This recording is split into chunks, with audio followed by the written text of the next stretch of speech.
All right, you and I are jumping into a wild ride. I am Zhao Chuo, reborn after pulling an all-nighter gaming and reading web novels. I have been here for a month now. I am part of the Zhao clan, legendary generals guarding the border of this massive empire. The Crimson Swallow Empire. Sounds pretty intimidating, right? My grandfather actually commands 100,000 troops on the western border. But none of that matters for me. My father is not the firstborn, and I am just the son of a lowly concubine. The entire family legacy goes straight to the legitimate heirs. To them, I am completely worthless. Today is the big ancestral ceremony. Once the ritual ends, we of age get to choose our path. We only have two very clear options left to pick from: join the military or take land to farm. Of course, the army is for the legitimate sons who get easy glory without trying. But for a weak, untrained guy like me, going to war is basically a death sentence on the very front lines.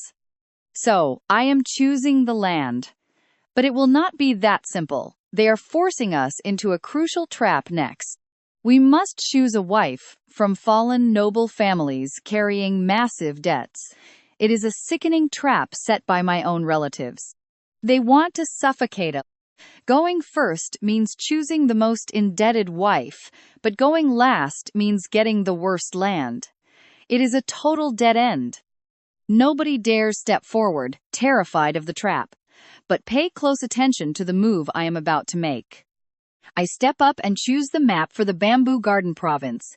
Everyone in the hall starts whispering that I have lost my mind. It is a remote region with under 1,000 people, barely making 150 silver coins a year. But they do not know. They will never know what I know. With that bamboo, I can make high-quality furniture, tools, and armor for the Imperial Army. And best of all, a secret iron mine is hidden right there. For an empire locked in endless war, that means everything. Iron is worth far more than gold. But since I was the first to pick land, now I have to be the last to choose a wife. When my turn finally comes, only three options remain. The first one carries a massive debt of 200,000 coins for family treason. The second is a foreign warrior who took out 10 soldiers and owes 30,000. The third owes only 5,000. But her body is incredibly frail and sick. The clan elders order me to pick her. They tell me to take the sick girl and wrap this up, because if nobody claims the other two, they will be executed. Their grim fates were already sealed.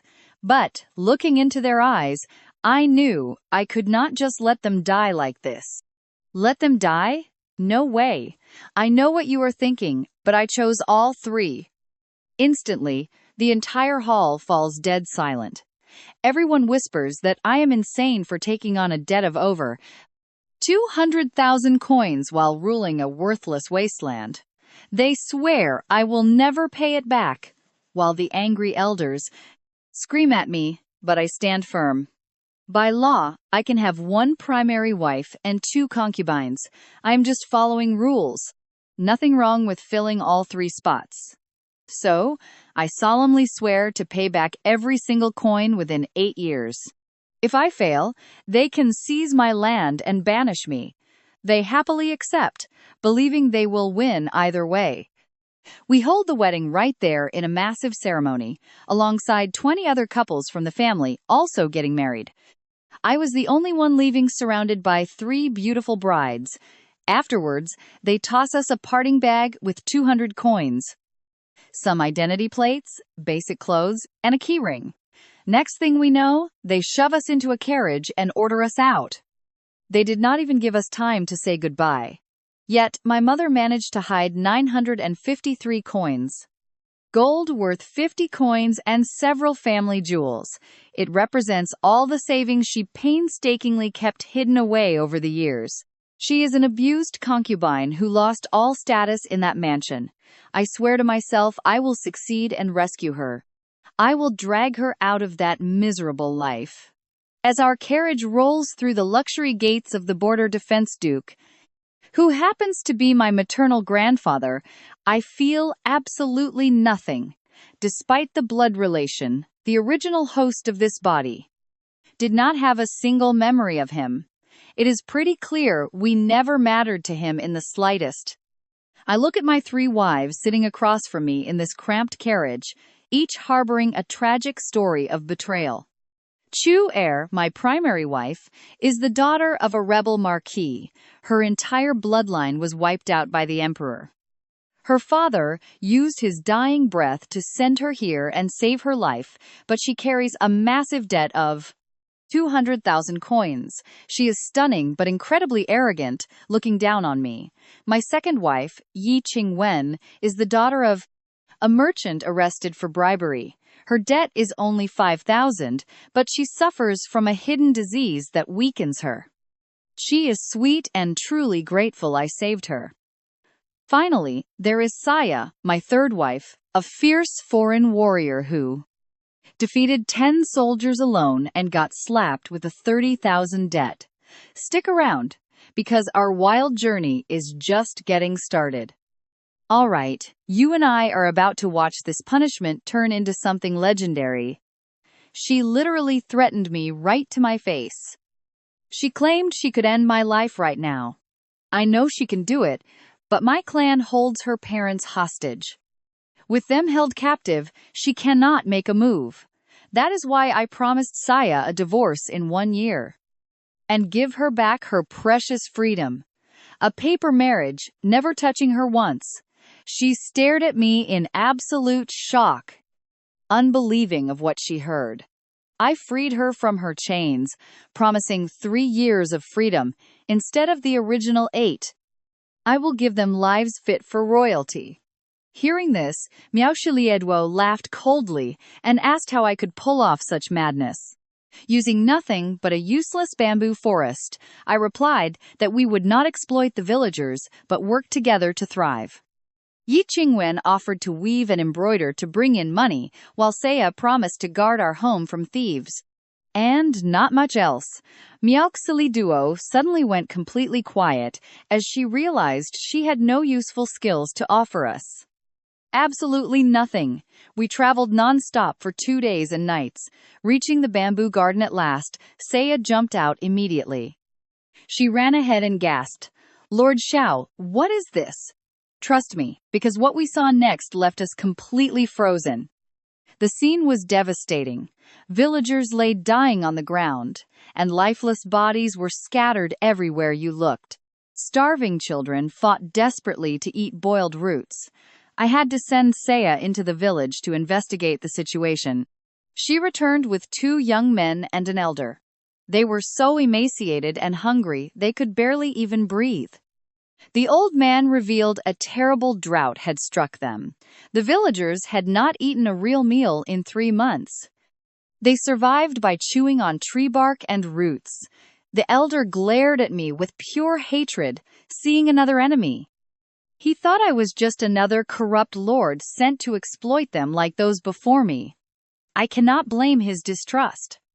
Staying calm, I gently asked him to prepare a detailed report on the population and their current desperate situation. He reluctantly agreed, but his cold tone made it clear he saw me as another power-hungry tyrant. I drove the carriage toward the lord's mansion. In reality, it was a decaying ruin with dusty, peeling doors. Cobwebs were everywhere, weeds grew tall, and slippery moss lined the paths. Miao Ziliedwo watched this disaster with absolute disgust. She mockingly asked how I planned to make 200,000 silver coins in a pathetic dump like this. We began cleaning immediately. Saya ripped out weeds like a whirlwind, faithfully supported by the hard-working Yi Qingwen. An hour later, the mansion was livable. Just then, the elder returned with the detailed census of our bamboo garden. Only 580 people remained of the thousands before. The able-bodied youth had already fled the village. Over half the residents were vulnerable elders, and not a single family had even a crumb of food left. Miao Ziliedwo stared at me with crossed arms, demanding my plan. Yi Qingwen suggested using our travel funds. to buy food from nearby cities, and Saya offered to retrieve it, but Miao Auxilieduo flatly rejected it as impossible. Our cash would barely last a few days. She mocked me, reminding me that I promised them lives like queens. She laughed, saying I was backed into a corner. But don't worry, because I already have a brilliant plan ready. With no funds for bamboo or iron, I needed fast profits. And I knew exactly what product brings quick cash. This region belongs to the Guardian King, packed with soldiers, merchants, and officers. And what does a thirsty soldier love? Great alcohol. The local demand is huge, so if I brew a strong, pure liquor, they will line up to buy. Without explaining further, I smiled at my beautiful wives and handed 200 silver coins to the faithful Saya, ordering her to go to the nearest town and buy 100 gins of the cheapest, worst alcohol possible. It would cost just 2 silver coins per gin, extremely cheap. I do not need fine liquor, cheap is perfect. It is cheap, easy to distill, and brings massive profits.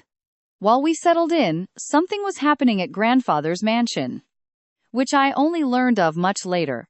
My grandfather, Xiao Wuji, the great guardian king, led a major hall meeting.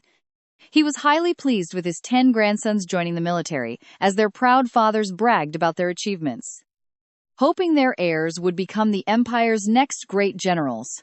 My father, Xiao Feiyu, stood completely ignored at the back, being son 38 of 40, a total outcast. Suddenly, my grandfather asked with clear disdain about a certain debt. He meant the disgraced women, especially the one owing 200,000 coins, asking what idiot had claimed her. When the clan elder fearfully whispered my name, grandfather did not even remember me. He struggled to recall my face. Vaguely remembering who I was, they told him I chose Bamboo Garden as my fief. Hearing this, everyone burst laughing, mocking my ruined fief and massive debt. But trust me, you and I are going to watch them eat their words. Come along with me as we jump into this absolute madness. My grandfather sentenced me to ruin, claiming I wouldn't survive with 3 wives to support. 3 women with their own heavy burdens. The old man called me a complete fool, claiming this land wouldn't prosper in 80 years. We would never pay off that massive debt. But deep down, he didn't care because I was just a useless grandson to him, the son of an equally insignificant father. If I starved to death, he couldn't care less. Then he demanded to know who my father was. Everyone in the room turned to look at my father. He stood there, breaking out in cold sweat from the absolute humiliation, while grandfather didn't even bother to speak to him. He just snorted in contempt and walked out. Right after, my half-brothers, the main wife's sons, mocked my father mercilessly on their way out. Meanwhile, the concubine's children avoided him too, all out of fear that my terrible bad luck would rub off on them.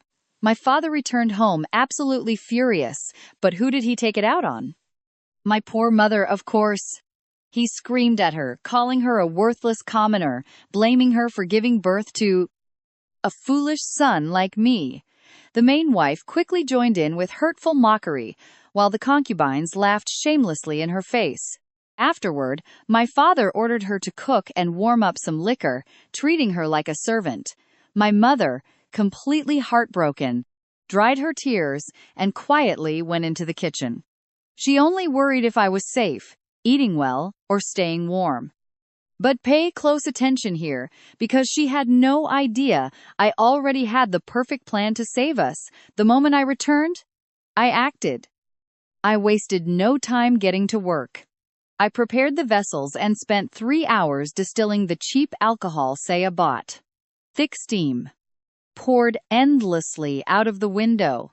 My 3 wives had no clue what I was doing, but when I finally stepped outside, I tasted the result.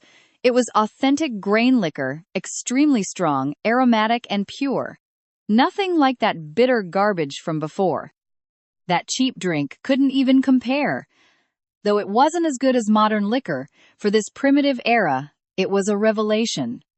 I managed to transform 102 gin of cheap alcohol into a high-proof drink of barely 50 gin.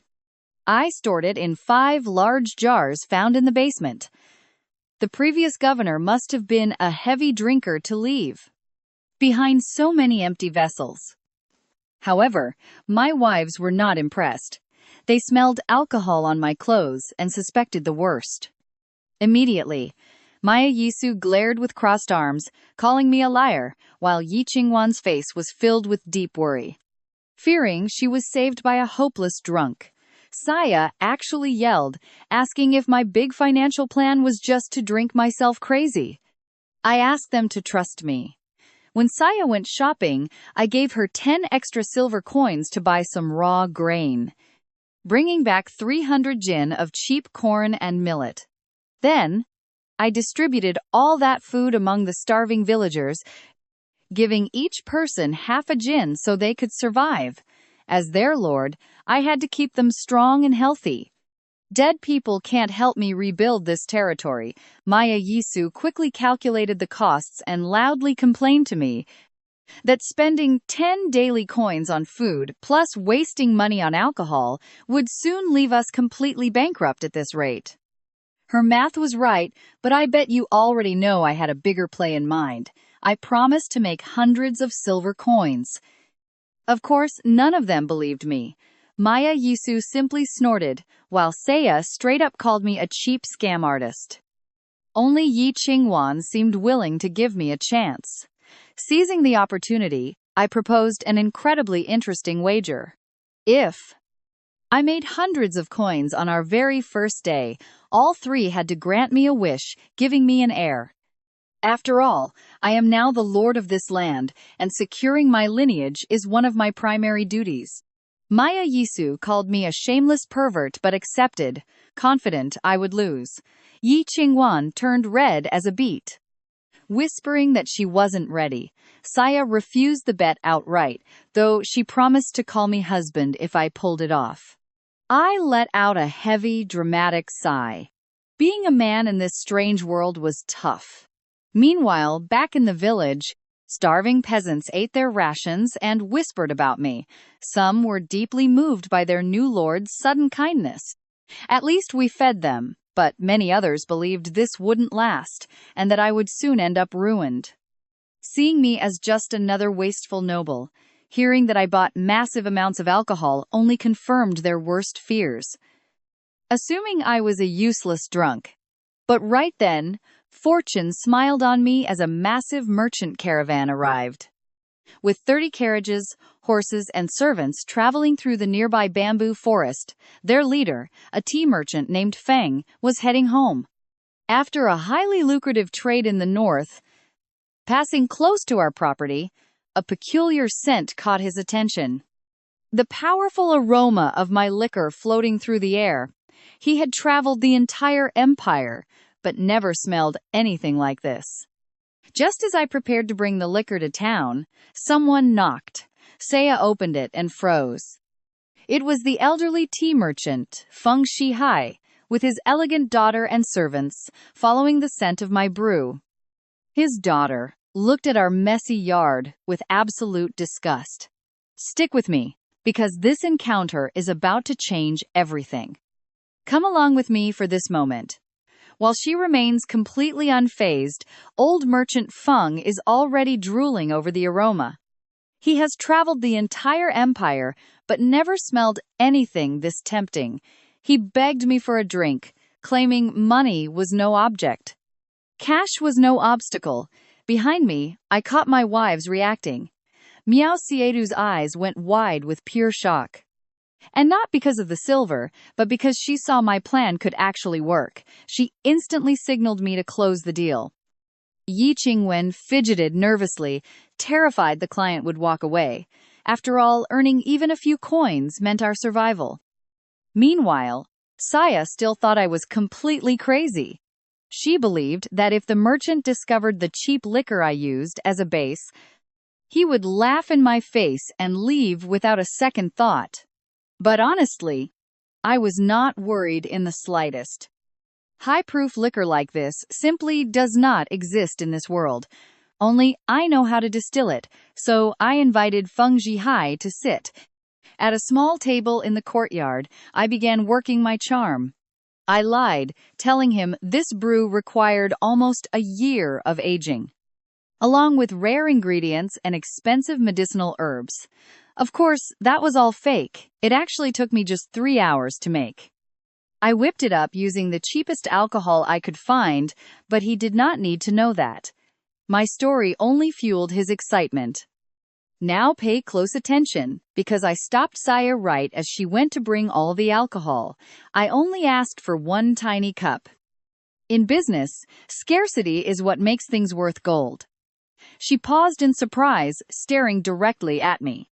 For the first time, I saw respect in her eyes. My wife finally realized her husband was also a genius at business. I poured the spirits into a small bowl.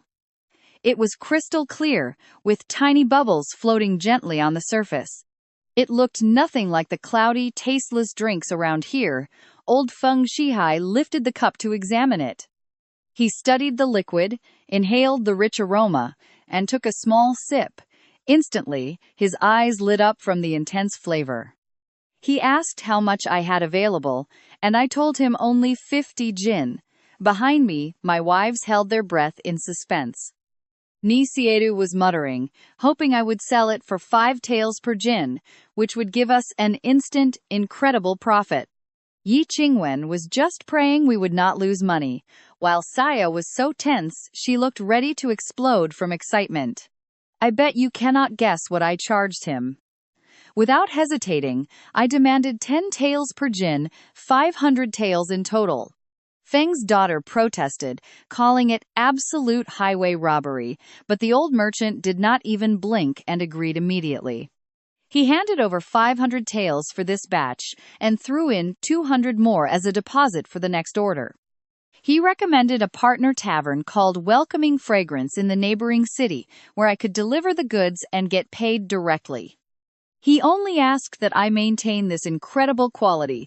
I accepted 700 taels in banknotes and 14 heavy bars of pure silver. I looked back at my 3 wives without needing to say a single word. After all, money talks. Once they loaded the jars and the caravan departed, I sat down comfortably in the courtyard, crossing my legs. I smiled, relaxed, and reminded them of our little bet. Yi Qingwen approached me from behind, her cheeks completely flushed red. She began massaging my shoulders while praising my incredible talent, caressing a massive silver bar with a blissful smile.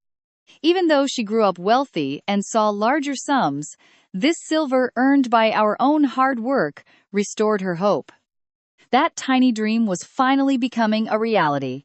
As for Nisiedu, she accepted her defeat with surprising grace. She warned me that a stroke of luck does not guarantee the future, but she would keep her promise. Tonight, her door remains open. She dared me with a playful smile. Of course I would go. Suddenly, Saya leaped onto my back, hugging me tightly. Nearly choking me, she called me her husband with a massive grin. Her way of showing affection felt like a wrestling match. But hey, I am not complaining. As the sun set, Yi Qingwen went to cook dinner, planning a light millet soup. I stopped her immediately. I pulled out 3 bowls filled with grain and told her to cook real rice so we could eat well. No more watery broth. I promised they would live like queens, and even if we start from nothing, hunger is no longer our enemy. Yi Qingwen's eyes welled up with tears of gratitude. Saya volunteered to start the fire, and even Ciel stepped forward. She sat beside me, speaking with an unusual gentleness. She warned me that making money is like rowing against the river current. One mistake, and the stream drags you down. I assured her not to worry, because I already planned our next move. That night we gathered by the fire to eat millet. It was tough and tasteless, almost impossible to swallow. But since it was our first real dinner in the bamboo garden, I finished it all. Yi Qingwen ate happily, feeling safe. Saya polished off her bowl in minutes and begged for seconds. However, Ciel barely touched a single bite of hers. She grew up in noble luxury where even pets ate better. She only took polite bites, but her deep worry was obvious. I know you and I are thinking the same thing. Making 300 taels is great, but what happens tomorrow? All right, you and I are about to see if we can tackle a crushing 200,000 tael debt looming over our main character. I look at my 3 wives without saying a word. Empty promises mean nothing, so I must prove my worth after dinner. I tell Saya to buy 200 gins of cheap liquor for tomorrow, 2,000 gins of grain, and another cart if possible. Or maybe a mule. Handing over 500 silver taels leaves her completely frozen, shocked by the sheer size of this massive investment. Yesterday, our single cart was already overflowing. She worriedly asks if we are feeding the entire village with all this grain, but I just smile and keep my secret. Saya mutters that we cannot keep throwing away money to feed total strangers forever, and she tries to quote an old proverb about fishing, though she gets a bit mixed up, so I correct her, give a man a fish, and he eats for a day, teach him to fish, and he eats for a lifetime. She bursts out laughing, saying that was exactly her point. I ask her to trust me and head to bed. The next day, while Saya goes shopping, the neighboring town starts buzzing with excitement.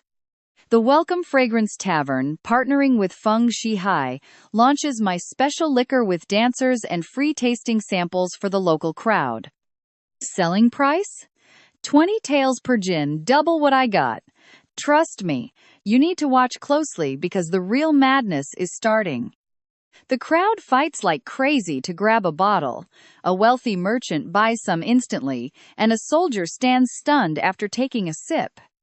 Its strength and flavor are absolutely incredible, though the price stings. Those 20 taels represent his entire salary for the whole month. The clever tavern owner plays it cool, announcing very few gins remain, claiming it will sell out fast to build massive urgency. Just then, Zhao Quan walks in, the bastard son of the powerful Zhao family, who runs the nearby stables and loves his alcohol. He instantly recognizes the elite quality on his very first sip. He orders a full gin right away, slowly savoring every single drop. He enjoys the moment, but behind that relaxed look, his mind is racing. He is absolutely determined to find this liquor's origin. At 20 taels a gin, whoever makes this stuff must be earning an absolute fortune, and he definitely wants a slice of that pie.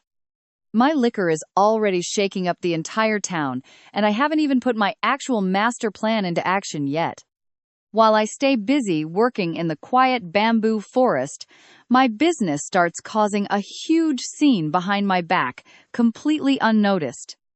Back at the tavern, all 50 gins of liquor sell out instantly at 20 taels each, leaving a net profit of 500 taels.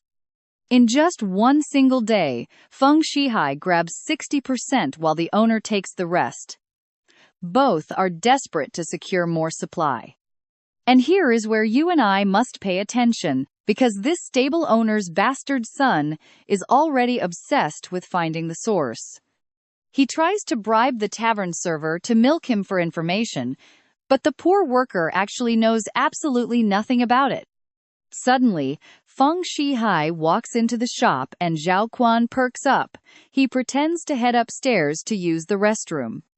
He stops right outside the private room, where Feng Shihai is talking with the owner, secretly eavesdropping on every single word. He hears about their shared profits and Feng Shihai's desperate move to get more of my alcohol. Seeing him leave, he decides to follow. Zhao Quan tracks him stealthily from a distance in a quiet alley, just as Feng Shihai gives 2 servants a critical assignment. They must head to my house tomorrow morning to buy up my entire alcohol supply. The spy cannot hear clearly, but he suspects. He knows it involves the liquor. He secretly trails the servants to their homes to map out the exact location of my place. He climbs a nearby tree, grinning in the pitch black. His plan is incredibly simple. Tomorrow, he will follow the servants straight to me. And if I turn out to be a nobody, with zero backing or connections, stealing this will be easy. I still have no clue. While I map out my next moves, a hungry wolf is already circling my home. By afternoon, Saya returns with all the supplies. She brings back the 200 gins of cheap liquor, 2,000 gins of grain, and a brand new cart to make transport easy. I start distilling right away without wasting a second.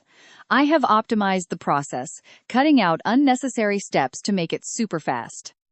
Even the quality is better than yesterday.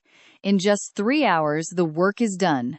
When Ni Shui steps out into the yard and sees me chilling peacefully on a wooden chair I built myself, she is completely shocked to see the massive batch already fully completed. I made twice the liquor in way less time. I can tell her view of me is shifting. She cannot read me anymore. For tonight's dinner, I am prepping a massive surprise. I sent Saya to buy 100 gins of premium quality white rice. It cost us 10 taels. While the distiller runs itself, I start cooking chicken and 3 fresh fish I caught nearby earlier. Did not spend a single tael on them. I grill the first with wild herbs and wrap the second in clean clay. To bake it underground like beggar's chicken, the last one hits the pot. Honestly, culinary skills in this world are way too basic. Regular people just boil food in plain water, while the rich barely sprinkle a bit of salt. That is their entire cuisine. No one here has tasted properly seasoned meat. Once Saya serves the dishes, my beautiful wives simply cannot hide their massive excitement. Yi Qingwan squeals with joy seeing the white rice, eating non-stop. Stick with me for the next episode to see where we go. Let's dive in and see how the very first bite of this roasted chicken makes her eyes snap open, reminding her of the meals she ate daily in her family mansion. She had never tasted anything so incredibly delicious. She gave me the warmest smile, and right then, the beautiful way she looked at me changed forever. Throwing all etiquette aside, she devoured huge pieces of meat, finishing half the pot before serving herself 2 more plates piled high with delicious food. Seeing them eat like that filled my heart with pure, absolute joy. Meanwhile, that incredible, mouth-watering aroma drifted right out of our home and into the streets. Hundreds of neighbors gathered outside, their mouths watering as they whispered in awe at the scent of meat and rice filling the entire neighborhood. Children stared in wonder while the women swallowed hard. But the strangest part? The man who absolutely hated my guts yesterday was standing right there. Now, he was smiling brightly in front of everyone, even taking charge to organize the crowd into a neat and peaceful line. I previously promised they would get an extra half gin of grain tonight. Now, pay close attention, because I am about to make a massive announcement. His attitude toward me had completely flipped. Once dinner was over, I had Sia open the gates, and the eager villagers rushed right in. Over 500 people packed our tiny courtyard to the brim, while a massive crowd kept pushing at the gate, desperate to get inside. I stood up to deliver the big news. They would get their extra half gin of food tonight, but I warned them this was the absolute last free handout. Starting tomorrow, everyone must work to earn their food. The moment I said those words, the rowdy crowd fell into dead, absolute silence. Hanging on my every word, I revealed my plan to build a distillery and hire 10 workers at a monthly wage of 3 silver coins. Hearing this, the crowd went wild. Young men screamed desperately, raising their hands and begging me to pick them for this highly coveted job right away. With 3 silver coins, they could buy 100 gins of food, enough to feed an entire family. Some bachelors even started dreaming of finding a wife soon. I selected 10 strong men from the crowd. Now, I know what you are thinking, is this the right move? Well, they celebrated like they won the lottery. Next, I turned to Shia to announce a second team. I needed 10 more people to form a specialized transport and security unit. Their pay would also be 3 silver coins. Their main mission? Heading to the city to secure all the raw materials needed for our grand plan. Starting tomorrow, we are doubling our purchases of liquor and grain, meaning we will need far more carriages to transport everything efficiently. Those who were already leaving spun around, hope reigniting in their eyes once more. Meanwhile, I sat down to calculate my remaining funds. Today's shopping drained almost all 500 silver coins. I only had 200 left from the deposit given by the merchant Feng Shihai. Plus, the modest savings my mother hid in my bags. That was it. Remembering that she was still suffering in that mansion ignited my sheer determination. Clenching my fists, I knew I had to fight. My wives still could not understand why I insisted on stockpiling such massive amounts of grain. It wasn't just to feed the locals. My real goal was to distill high-proof liquor using modern techniques from my past world. In this medieval era, 100 gins of grain barely yield 10 gins of weak liquor, and it requires a long 3-month process. But with my distillation techniques, I can extract 50 gins of highly potent, pure alcohol from the exact same amount of raw ingredients. And all in under a month. The cost difference is night and day. From 3 coins of grain, I will make premium liquor worth hundreds. I will run both operations. Cheap liquor will bring fast cash, while the premium batch will age patiently, securing massive profits down the line. As for the unemployed villagers, I ordered them into the bamboo forest tomorrow to harvest wood in exchange for a guaranteed daily meal. I have a brilliant use for all that bamboo. You see, in this fantasy world, most common soldiers only wear basic cloth armor. Only the elite wear heavy bronze. However, armor woven from bamboo using my modern knowledge offers an absolutely incredible level of protection. It stops arrows, deflects spear thrusts, and easily absorbs heavy blunt attacks. It is an incredibly lightweight and highly versatile defensive combat gear. It is far cheaper than metal and vastly superior to current gear. Plus, we have high-quality raw materials for free all over the nearby forest. The next morning, I woke up early to start training with push-ups in the yard, but after just 20 reps, my arms were shaking. This current body is pitifully weak and fragile. No matter, I just need consistent training to rebuild my former physical strength, step by step. In such a brutal world, neglecting my physical fitness would be a fatal mistake. Suddenly, a 6-year-old neighbor kid came running over. Knocking on my door, he announced I had visitors. I handed him 10 copper coins, and the little guy ran off, thrilled with the reward. Before leaving, he wished me 10 sons, which made me smile. Then, Feng Shihai's 2 messengers arrived right on time as expected. They wanted to buy more alcohol because the first batch was already gone. Putting on a serious face, I lied, saying I wanted to keep it. But since their boss requested it, I agreed to sell some.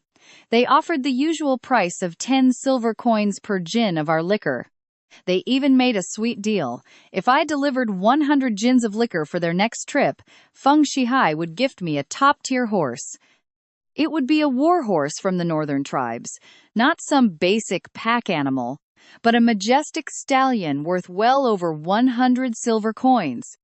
I agreed instantly. A fast horse will accelerate my business massively, and down the road, it could lay the foundation for my own private cavalry. Right on cue, my 10 new distillery workers arrived and enthusiastically began loading all the wooden barrels onto the transport carriages. We swapped the horse deed and 1,000 silver coins. And trust me, you and I are about to watch this tiny village turn into a massive empire. Watching the carriage leave with a smirk, you and I are about to see how I teach my 10 men to distill. Though we only had 1,000 gin of grain to start a humble beginning, it was crucial they learned the whole process immediately. I assigned each man a specific job, keeping the main secret to myself. Plus, I decided to give them a massive incentive. I advanced their first pay of 3 silver taels so they could buy food and feed their families right away. They were incredibly grateful, but peace did not last long. Trouble knocked on my door when the arrogant Xiao Quan showed up. He strutted into the courtyard, acting like he owned the place, waving his fan with a look of pure, arrogant contempt. Behind him came 15 giants dressed in black, execution marks tattooed on their foreheads.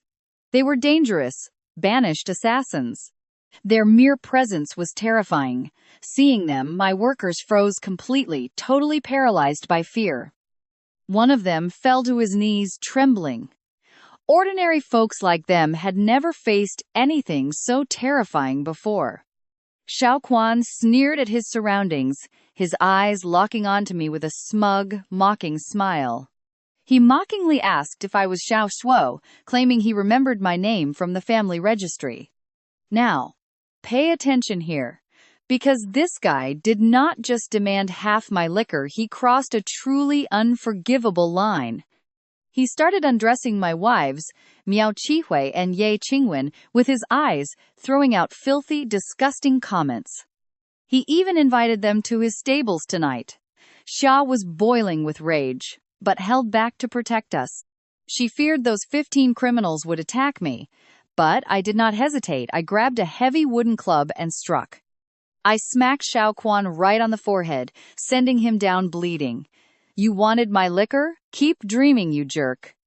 I do not care who you are. You do not boss me around in my own home. Complete silence fell over the courtyard. Xiao Quan shivered on the ground, completely dazed. Even Xia was in shock that I actually dared to attack. Me, a skinny guy who had never fought before, was the one who acted first. Miao Qihui watched me with tearful eyes. She never imagined her husband could be this brave. Yi Qingwen yelled that she loved me, and my 10 workers reacted. Seeing that I would not back down, they found their courage. They grabbed wooden planks, rocks, knives, anything they could find. They stood firmly right behind me. Crawling backward in terror, Xiao Quan ordered his men to attack immediately. I know what you are thinking. 15 armed assassins against us? But look how I respond, without any hesitation. I roared that under the Guardian King's law, anyone harming a Xiao descendant will be executed along with 3 generations. The thugs stopped dead in their tracks. Killing peasants was one thing, but touching a Xiao was an instant death sentence. Then, I offered a massive reward to my workers. I promised 100 silver taels to anyone who took down an enemy. Their eyes filled with greed. 100 taels was more than they would make in years, enough to feed their families. They went from absolute terror to being ready to die fighting. While we held the line, I whispered to Xia to get help. She slipped past the guards, running through the entire village, screaming desperately that my life was in grave danger. Within minutes, nearly 700 villagers arrived armed with sickles, hoes, and whatever tools they could find. 200 strong men broke down the gate, completely surrounding the 15 invaders with absolutely no escape route. Seeing the furious crowd, the bandits collapsed. They were killers, but not fools. They knew they would not get out alive. The leader dropped his weapon, begging for mercy, and the others threw their knives down. Xiao Quan was red with rage. He glared at me and spat one last threat before storming off. You will regret this, Xiao Shuo. You will not sell a single drop of liquor. He left, but I knew this was only just beginning. Xiao Quan would not wait long to act. That afternoon, as we prepped a new batch, a worker rushed in panicked. He was with a young bamboo harvester who was drenched in sweat and utterly terrified after spotting some horsemen. They had blocked our only road to the outside world, and among them were the same thugs from this morning. I told everyone to keep calm and went to investigate. My 3 wives stubbornly insisted on coming with me. Along the way, the villagers joined us, armed with whatever they had. Reaching the crossroads, there stood Xiao Quan. He sat on a massive black horse with a smug grin. Behind him were the 15 assassins and 50 more riders, all heavily armed with swords and spears. These were actual cavalry soldiers, trained to kill without an ounce of mercy. He laughed out loud, seeing my humble villagers, and, with shameless arrogance, spat an even worse offer than before. He demanded 80% of my liquor, a groveling apology on my knees, and my 3 wives to serve him. Seeing my silence, he ordered a rider to charge us. Stick with me, because the real payback is just getting started. Let's dive into a brutal world where war horses trample innocent villagers like straw, and a fleeing elderly woman is instantly pierced by a spear. The crowd burned with helpless rage, unable to touch the riders, while so many others fell wounded, ruthlessly trampled underfoot. Watching them fall, Zhao Quan laughed and claimed that was the destiny of rebels, making my blood run completely cold. This was no warning, it was blatant, cold-blooded murder, prompting me to immediately write Zhao Quan's name on my blacklist. A list with only one possible end. Beside me, a man recognized Zhao Quan and whispered, trembling, about his immense power. He controlled the war stables, leading a private army of bandits, trained riders, and even bloodthirsty rogue warriors. Xiao Mao's face turned pale as he begged me to surrender our profits, a desperate view that Yi Qingwen immediately supported. She argued money wasn't worth human lives, and even the brave Xie frowned, pointing out the severe danger we faced. With roads blocked, we couldn't sell liquor or buy supplies, leaving us completely trapped and cut off from the outside world. But bowing down was never an option, especially after witnessing my people slaughtered. Yet, everyone expected me to yield. Hearing my wives plead for peace, the villagers' spirits sank, believing the old woman's death would go completely unpunished. But hear me out on this, because I firmly declared Zhao Quan wouldn't even get 8%, not even 1%. Anyone daring to hurt my people would pay forever. Hearing this, the villagers erupted in cheers and applause of pure relief. Trembling with rage, Zhao Quan ordered 65 men to blockade the crossroads, banning any wagons from passing through. He rode off to his estate, promising boiled lamb for his guards, while mocking our impending isolation and starvation. Leaving us to starve, we returned to the mansion in tense silence, where Nao Xie awaited us with deep worry. Yi Qingwen began calculating our supplies aloud, noting we managed to purchase 6,000 jins of rice today. But half was meant for brewing liquor, leaving the rest insufficient to feed nearly 700 people 3 times a day. Xie suggested arming the villagers to break the blockade, right as I finished distilling 200 jins of high-proof liquor. Using the afternoon's raw materials, I tried to keep my composure in front of them to avoid triggering widespread panic. I promised we would keep feeding them, as their loyalty in defending me today deserved the highest honors. Then, I instructed Xi to visit every injured person, distributing rice and money based on the severity of their wounds. For the deceased old woman's family, I allocated 100 taels. Xie was stunned by the massive sum, but I had reasons. Let's stop and look closely at this classic strategy using an old proverb about buying dead horse bones to prove how much I value loyalty. Those 100 taels seemed like a fortune now, but they would buy something priceless, the absolute devotion of the bamboo garden. Xie departed with 2 guards, carrying heavy sacks of rice and bags, filled with gleaming coins in their hands. The wounded villagers tried to decline, saying the young master already faced too many troubles, but she tolerated no arguments. Leaving the provisions and coins on the floor, she walked away. Her final destination was the slain old woman's home. Inside, her 2 sons and 2 daughters wept inconsolably before the lifeless body resting upon a crude wooden board. The youngest daughter sobbed bitterly, wondering if her mother died in vain and if the master truly cared about them. Her older brother replied sadly that they might only receive some rice, but at that exact moment, Xie appeared. Stepping in silently, She placed two 50-tael silver ingots onto the worn table, leaving the household in stunned silence. Without uttering a word, Xia turned to leave, as the daughter burst into tears, speaking directly to her mother's soul. She whispered she could finally rest in peace. Her older brother wiped his tears, vowing to work harder after the funeral. Their loyalty to me swelled immensely, exactly as I had meticulously planned. That very afternoon, something incredible happened. The villagers returned from the forest carrying massive bundles of bamboo, with each man bringing about 200 jins. The women gathered around 180 jins, and despite their fatigue, their faces beamed with joy over our deal. I served them 3 full meals daily despite the blockade, while rumors of my generous compensation spread like wildfire. Upon learning that a simple scratch earned 10 jins of rice and 2 taels, everyone was absolutely astounded. This won their hearts better than any elegant speech, sending them rushing to the mansion, desperate to prove their worth.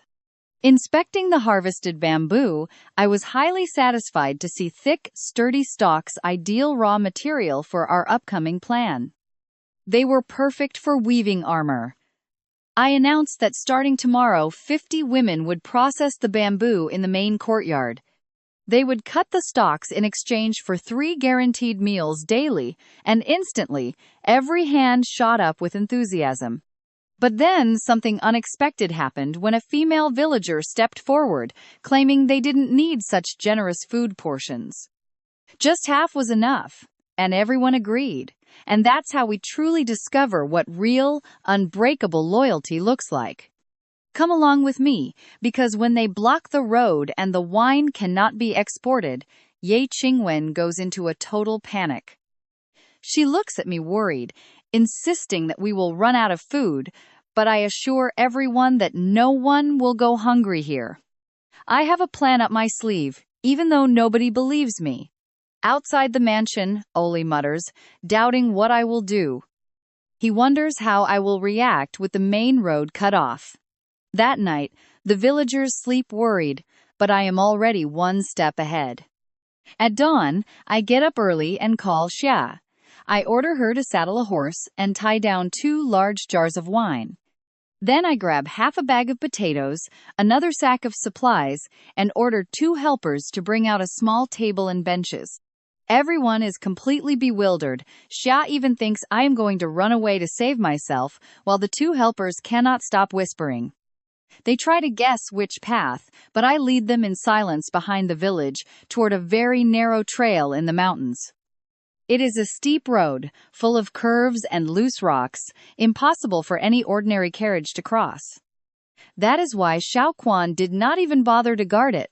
But this shortcut connects directly to the county and several military camps. Messengers on horseback and wealthy travelers use it constantly to move fast, so there is always a steady flow. Now pay close attention here. Xiao Quan blocked the main road, so we are going to do business through the back door. I set up the table, put out the wine, take out my precious iron pot, and light the fire right next to the path. They can block my routes, but they won't stop me. I decide my own destiny. I place the hot pan over the fire. I toss in lard, slice the potatoes thin, throw in a handful of wild chili, and start stir-frying. The aroma is incredible. Xia still doubts who would buy food in the middle of the mountains, but my 2 helpers are already drooling from the smell. To them, boiled millet was a luxury. Never in their lives had they smelled such an aromatic delicacy. My secret weapon is not just the wine. In this world, no one knows how to stir-fry food, everyone simply boils it. Maybe good wine isn't enough to stop riders in a hurry, but the combination of perfect food and drink is simply irresistible. No one in this world could resist. Suddenly, the echo of hooves approaches, and 3 soldiers on horseback appear. Captain Su Kuei and 2 subordinates have ridden for 3 days straight to deliver an urgent report to the royal palace. They are hungry and exhausted. Smelling the aroma from afar, Su Kuei stops his horse dead and asks me what it is. I explain it is a unique delicacy. He looks at the prices: stir-fried potatoes for 2 taels, rice with egg for 1 tael. I know what you are thinking, those prices were insane, but he did not hesitate and ordered food for all three, along with a bottle of wine. As soon as they take the first bite, they almost go crazy from the delicious taste. They eat desperately, like starving animals. Su Kui confesses he has dined with generals and princes, but never tasted anything like this. When they try the spicy stir-fried potatoes, they scream in pure bliss and instantly order another helping of food. Then, they ask me to fill their 3 canteens with wine to the brim, which equals about 6 jars of alcohol. In total, 30 taels for food and 120 for wine. 150 taels from just 3 hungry customers. Su Kui tosses me 3 large silver pieces, rubs his belly while promising to return, and gallops away. Xia wraps her arms around my neck in excitement. I beg her to let go before I choke, and order more stock. We just opened, and we are already almost sold out. We still have 200 more bottles at home waiting to be sold. I feel we will clear out everything today. Those fools thought they would ruin my business by blocking the main road, right? Xiaoquan has no idea that I just opened this secret food stall and that we are doing incredibly well. While my gold mine prospers in the mountains, Xiaoquan's men keep guarding the crossroads with complete confidence. This morning, they chased away 2 supply carts from Feng Shihai, threatening the poor, frightened drivers with swords. Those thugs laugh, believing I will starve and that my bamboo business is finished without money or supplies. They have absolutely no clue what is happening on the other side of the mountain. By noon, I have already sold half the wine. About 100 bottles, almost 200 plates of fried rice, and over 100 portions of tasty stir-fried potatoes. From food alone, we made over 400 taels. The cost was almost nothing, just some rice, eggs, lard, and chilies. I asked Xia and the 2 guards to set up a simple tent so we can rest a bit between customers. When the crowd thins, I invite Xia inside to rest, but as soon as she enters, she lunges forward to wrestle with me. I just scream in pain, while the 2 guards outside pretend not to hear a thing, smiling mischievously at each other. By early afternoon, the situation completely changes. A group of 21 armed riders suddenly appears galloping down the trail. And believe me, you and I are about to find out who this mysterious and elegant figure dressed in white is. Come along with me to meet a true legend, General Yingxi, leader of 5,000 elite cavalry and the feared Marquis of Pingxi. He won fame fighting northern border barbarians, a commoner who rose from the absolute bottom through sheer talent and hard work. He even won the Imperial Martial Arts Tournament, earning his title from nothing. Now he is summoned to the capital, and I suspect that influential noble families and powerful border lords deeply fear his reputation, which continues to grow larger day after day. Spotting my small roadside stall, he rode over, amused to find a tavern in such a remote place. His headguard almost drew his sword over my overly casual tone, but Li Dingxian raised his hand to stop him, so I quickly rushed to pour him a bowl of wine. He stayed mounted, hesitant, but as I uncapped a fresh jar, a rich aroma filled the air. Li Dingxian jumped off his horse, downed the bowl in one single gulp, slammed it on the table, and roared, demanding another round at the top of his lungs. He declared it the finest wine he ever tasted, perfect for this special moment. A weary warrior, traveling with a heavy heart, suddenly finds this unexpected treasure. I just crossed paths with one of the most feared generals of the northern border, and now he is sitting right at my tiny table, thoroughly enjoying my wine. Li Dingxian called all his men over to drink. 21 people crowded around my humble food stall, eager to try it. They drank bowl after bowl. He confessed he had never tasted anything so exquisite, neither in the far north nor in the imperial capital itself. They bought out my entire stock, 9 full jars weighing a total of 100 gins. His men emptied the wine into their canteens. Pay attention here, because right after that, he looks straight at me and makes an offer. He offered to take me to the imperial capital to become his personal wine brewer, or failing that, fund me to open my own tavern in the capital. I thanked him deeply but turned it down, explaining that I prefer to stay in this place. Then, I spoke from my very soul. The men of our era must defend the border. The northern frontier is the empire's final defense, and someone has to stay here to protect it. Hearing this, Li Dingxian went completely silent.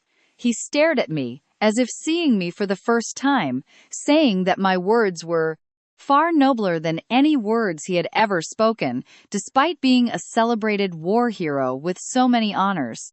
While we talked, I prepared 20 plates of spicy stir-fried potatoes and hot beef fat flatbreads for all of them. His guards devoured everything, as if they had never seen real food. But their captain muttered that I was just a mere cook, unworthy of his attention.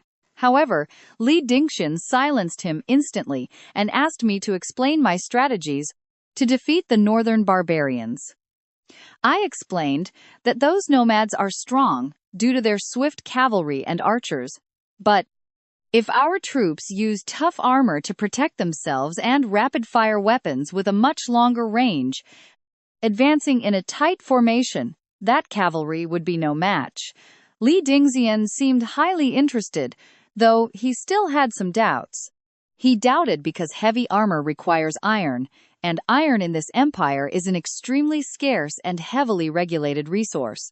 Only the imperial guards wear it, and even then, it is just small metal plates stitched onto animal leather.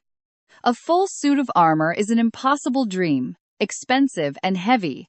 But watch closely, because this is where I reveal my secret weapon. I leaned in and whispered that I could manufacture lightweight armor, perfect for moving with complete and total freedom, yet just as strong as an iron plate. My only condition was that he keep this secret safe from everyone else. His eyes flashed instantly upon seeing I was not joking. His warrior instincts told him that I was trustworthy. He handed me his identity token, engraved with the surname Li, and gave me the location of his manor in Shenyang. Once the armor was ready, I could ship it straight there. Then, he asked if I needed any assistance from his side, since he had to leave quickly for the capital. At first, I only came to this roadside to sell food and liquor, but I ended up winning something far more valuable, a powerful ally who respects me, and a guaranteed customer ready to buy the bamboo armor I haven't even started making yet. Before I could ask for his help, my assistant sighed in relief, mentioning we were running low on provisions. Li Dingxian looked at me, and I directly requested 10,000 gins of grain. Without a single second of hesitation, he assured me he knew merchants in Shenyang and would order a supply caravan sent immediately. It would arrive early tomorrow, because even if it was too far to travel by night, they would arrive before noon. This completely solved all of my problems. I didn't care if Zhao Quan decided to block off the main highway route, since my supplies would come from another direction. General Li made it clear he didn't do this huge favor just to secure my wine or the armor, but because he genuinely liked me. He asked me to send premium liquor. Stay with me, because this incredible alliance is only just beginning. Get ready, because you and I are about to see how a 500 armor deal gets hearts racing with pure excitement. If this armor is as good as promised, his private army in the capital will be unstoppable, which undoubtedly solidify his power in the court and back his political allies. Right then, he handed me 300 gold coins. That was equal to 3,000 silver coins. Though, honestly, his food and alcohol tab was barely 2,100 coins, but he insisted I keep the change, ignoring all my protests. Right after that, He mounted his horse and introduced himself as Li Dingqian of the great northern Li family before riding off toward the capital with his escort. I watched them disappear into the woods. Today's gross profits, excluding all raw materials, passed 5,400 silver coins. What a fortune! On our way home, Xia pinched my ear, demanding to know how I knew he was a noble.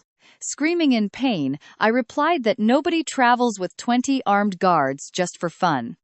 Those men had cold, hardened eyes, like actual soldiers fresh out of a slaughterhouse. That was the real reason why I set up my stall here. I knew the big shots use this shortcut between the military camps and the city. Xia finally let go of my ear and looked at me differently. She began realizing none of my moves were random. Everything has a purpose. We packed up to go home, while my two helpers grinned from ear to ear. They were already fighting over who would join me next time after tasting my delicious fried rice with potatoes. Guarding this mobile stall became the most wanted job in Bamboo Den. The next morning, I took 100 men. Pay close attention here, because right on cue, a massive caravan arrived with over 20 camels loaded with valuable grain. Dingqian kept his word to the letter. The merchant in charge verified my identity using the jade plaque. They unloaded 15,000 jins total, 6,000 of sorghum, 7,000 of corn, and 2,000 of premium rice. The regular price was 590 coins, but he gave it to me for 500, free shipping included. It was a favor from Lord Li, but they will charge next time. I paid 550, leaving 50 as a tip to win him over. It worked beautifully. I know free favors do not last, but fair business builds partnerships. He handed me a pair of carrier pigeons to place future orders with no issues. My 100 men hauled everything back to Bamboo Garden in 2 easy trips. Finally, with the food crisis under control, I sent 7,000 gins of corn to the distillers to start fermentation right away. Right after that, I rode to a village 5 miles away, surrounded by clear ponds and rivers. There, I bought 10 fish for just 1 silver coin. Back at the manor, I cooked 3 amazing dishes with them. My beautiful wives gathered around the table, their faces lighting up at the sight of the incredible food. I know what you are thinking. She went from absolute panic to looking at me like the most capable man alive. Right then, Xia ran in dripping sweat after spending the whole morning scouting out alternative supply routes. She found 3 small distilleries and an entire village dedicated to brewing behind the mountain. She already secured a deal with them all. Their monthly output reached 15,000 gins of cheap liquor, guaranteeing us a steady supply of alcohol, despite the blockade on the main road. But of course, there was a catch. They demanded payment up front. Just 1 distillery deposit for 5,000 gins cost 5,000 coins. Yesterday, we earned a good sum of 5,400, but spent 550 this morning. Paying all those deposits would drain us. My wives were furious at that bastard Zhao Quan for blocking us. If the main route was still open, we would have bought all the cheap alcohol from neighboring towns without needing to pay a single coin in deposits. However, I already had a master plan in mind. I ordered Xia not to pay any deposits. We would only buy finished liquor ready for transport. In 3 days, we will sell 2,000 gins of our first batch to reinvest. We must conserve cash to buy food urgently. That is our absolute priority right now. Feeding nearly 700 people requires 1,000 gins of food daily. Even with today's delivery, our reserve will barely last a week. Hearing this, Mia's worry completely melted into a deep, silent admiration. She stood up smiling to serve me food, which was totally unlike her. Later, I asked Xia to go out again this afternoon to buy meat and vegetables. Tonight, I will cook an incredible feast to celebrate our success.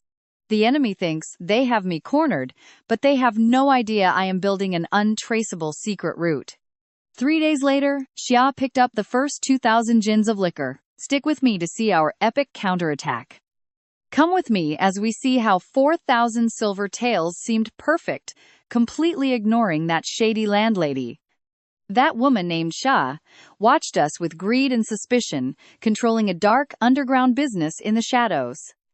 Wealthy travelers passing through her land usually vanished mysteriously, and now she was sending spies to investigate us. They wanted to uncover our identity, an unexpected danger. Just then, 2 of my bamboo cutters ran in, absolutely terrified. They warned that 8 workers collapsed in the forest, including 2 elders and a 13-year-old boy, all unconscious. I immediately rushed to the bamboo forest with my wives behind me, while the villagers gathered the fainted bodies. The only local doctor was still recovering from Cao Quan's men's attack, so I used my own knowledge. I recalled techniques from my past life, pressing their faces and giving them water. The boy woke up weak in my arms. He could barely stand, complaining of dizziness and fatigue. Then, other villagers confessed to feeling exactly the same way. Everyone suffered from extreme weakness and constant fatigue. In that instant, I realized the truth. It was severe malnutrition. Even though they ate millet to fill up, the heavy physical labor demanded way more energy than those rations provided. Their bodies severely lacked salt and essential minerals. Without salt, muscles simply give out and collapse very easily. And getting salt was an absolute nightmare, since nobles and merchants controlled everything to inflate the prices. Look closely here. The cheapest salt in town cost 25 taels per gin. Up in the mountains it was worse. Local landowners hoarded the salt and jacked the price up to 50 taels. A shameless and outrageous robbery. I calculated that our last 500 silver taels would only buy 10 gins of salt. Utterly pathetic. Divided among 700 people, it was useless. Plus, the blockade blocked us from reaching the cheaper market.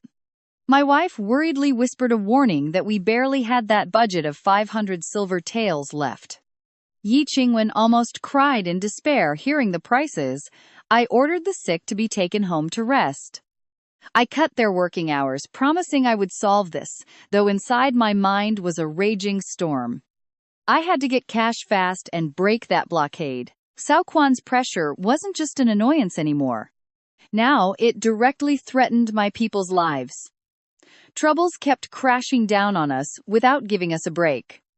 Just after beating the famine, the salt crisis hits. Misfortunes truly never come one at a time. Back then, I had no idea that Xiao Tao, the tavern keeper, was secretly watching us. She's a ruthless loan shark. Behind her legal business, wealthy-looking travelers who visited her tavern would disappear mysteriously, gone forever. She sent her cunning henchman Wang Lauer to spy on us, and he ran back to report every single detail. I know what you're thinking. Did he leak my conflict with Cao Quan? Yes, he handed over everything. He even told them about our secret mountain trail. She saw a golden opportunity to sell my valuable data. That very night, she sent her henchman straight to Cao Quan, who had been extremely stressed for days. He was frustrated that my bamboo village people weren't starving, despite his incredibly expensive blockade. Maintaining 65 men cost him 1 tael a day per head, plus the pricey horse feed. Yet my people kept eating well and working happily. It made no sense until Wang Lauer revealed the secret. He told him about the alternative mountain path and my deliveries. Hearing this, Cao Quan exploded in pure rage. At dawn, I opened my stand as usual. Pots were warming up, and horses headed down loaded with liquor. It seemed like another calm day, but suddenly a terrible rumble shook the earth, shattering the peaceful morning. It was the gallop of dozens of horses. Cao Quan was leading 70 armed warriors and servants to attack. They charged up the slope in a real combat formation. These weren't simple bandits, but trained soldiers. Together, they launched a coordinated charge. I ordered an immediate retreat, and my people quickly turned back. But they were way too fast. Their vanguard leader reached me before I could defend myself with my pots. With one kick, he knocked everything over, clanging metal against the dirt, and stopped to mock me. He sneeringly asked why I couldn't just be Cao Quan's obedient dog like everyone else. Then, Cao Quan himself slowly rode up on his horse, looking down at me with an incredibly nasty smirk. His demands had changed. He no longer wanted a cut, now he demanded my secret recipe and distillation process. He wanted me kneeling at his feet, calling him master, begging for mercy while being humiliated before my people. And that's where this bastard leaves us. But trust me, you and I will soon see how this dog bites back. Come along with me. I stood there staring at him, covered in dust, with an overturned pan and smoke drifting around us. Zhao Quan demanded I call him master.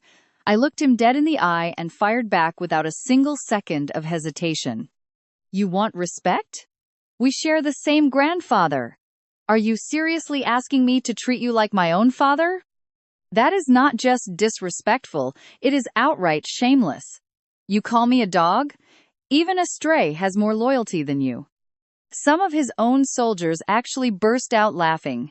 Zhao Quan's face turned completely purple from pure rage and humiliation. Screaming in fury, he ordered his men to beat me to death. 30 riders dismounted, completely surrounding me on all sides. I was trapped. Watching from the hill, Xiao wanted to rush down to help, but the villagers held her back by force.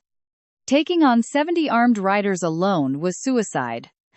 But then, an elder suggested they should all fight together to protect me. Everyone was ready to fight to the death. Seeing them watch me from the hill, I knew I had to play this incredibly smart. If I did not, Xiao and the villagers would charge, causing a bloodbath. In this world, justice does not care about the truth. Only power and status matter here, things Zhao Quan has in spades. If they slaughtered us, they would get away with it. Now pay attention. I used my wits, yelling out right as they grabbed me, asking if they were sure Zhao Quan had their backs. Would he risk his clan's wrath to protect mere mercenaries? Those words made the leader freeze in his tracks. So I faked surrender. Sighing deeply, I opened my hands and told Zhao Quan I would hand over the secret liquor recipe. He was so thrilled, he practically drooled with greed. I assured him the entire brewing process was already written down on paper. But it required special tools. I asked for 2 days to prepare, promising to deliver it myself. He thought it over for a second. Finally, he agreed. He rode off in triumph, leaving 70 men guarding the only exit with one very clear order. Kill me if I failed within 2 days. On the road, Wang Lauer, the treacherous spy from the rival distillery, followed right behind him, running after him to demand his share. Zhao Quan whipped his face and threw him out. What a beautiful lesson in honor among thieves. I calmly walked past the guards and went up the hill. Xiao rushed over, incredibly relieved to see me safe. She said giving up the formula was right because my life was worth way more than a secret recipe. The elders also nodded in quiet resignation, though I saw fear in their eyes. Without the liquor business, how would we survive in this place? Don't worry. Look at this. I smiled and confessed it was all a trap, a clever strategy to buy time for my counterattack. I faked surrendering to hide my real move. No way am I giving them anything, let them daydream about their fake victory. Unfortunately, Xiao accidentally blurted out our harsh reality to everyone. Blocked exits, 0 customers, and unsold liquor piling up. Our supplies were running low, and we didn't have a pinch of salt left. Once again, hopelessness washed over the villagers. I told them not to fear and announced we would slaughter the cow Xiao bought recently.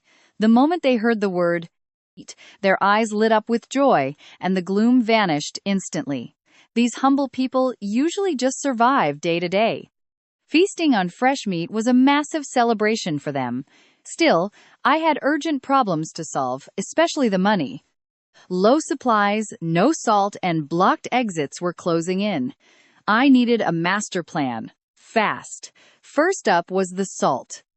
When Niao Shua brought it up, I promised her premium pure white salt that only wealthy nobles could ever afford. She thought I had lost my mind. That salt cost at least 100 taels per jin, an impossible astronomical price. On the black market, it would cost even more. I told her to trust me and wait, then focused on processing the bamboo. The women had been prepping bamboo strips for days. Finally, the polished, smooth pieces were ready for the next step.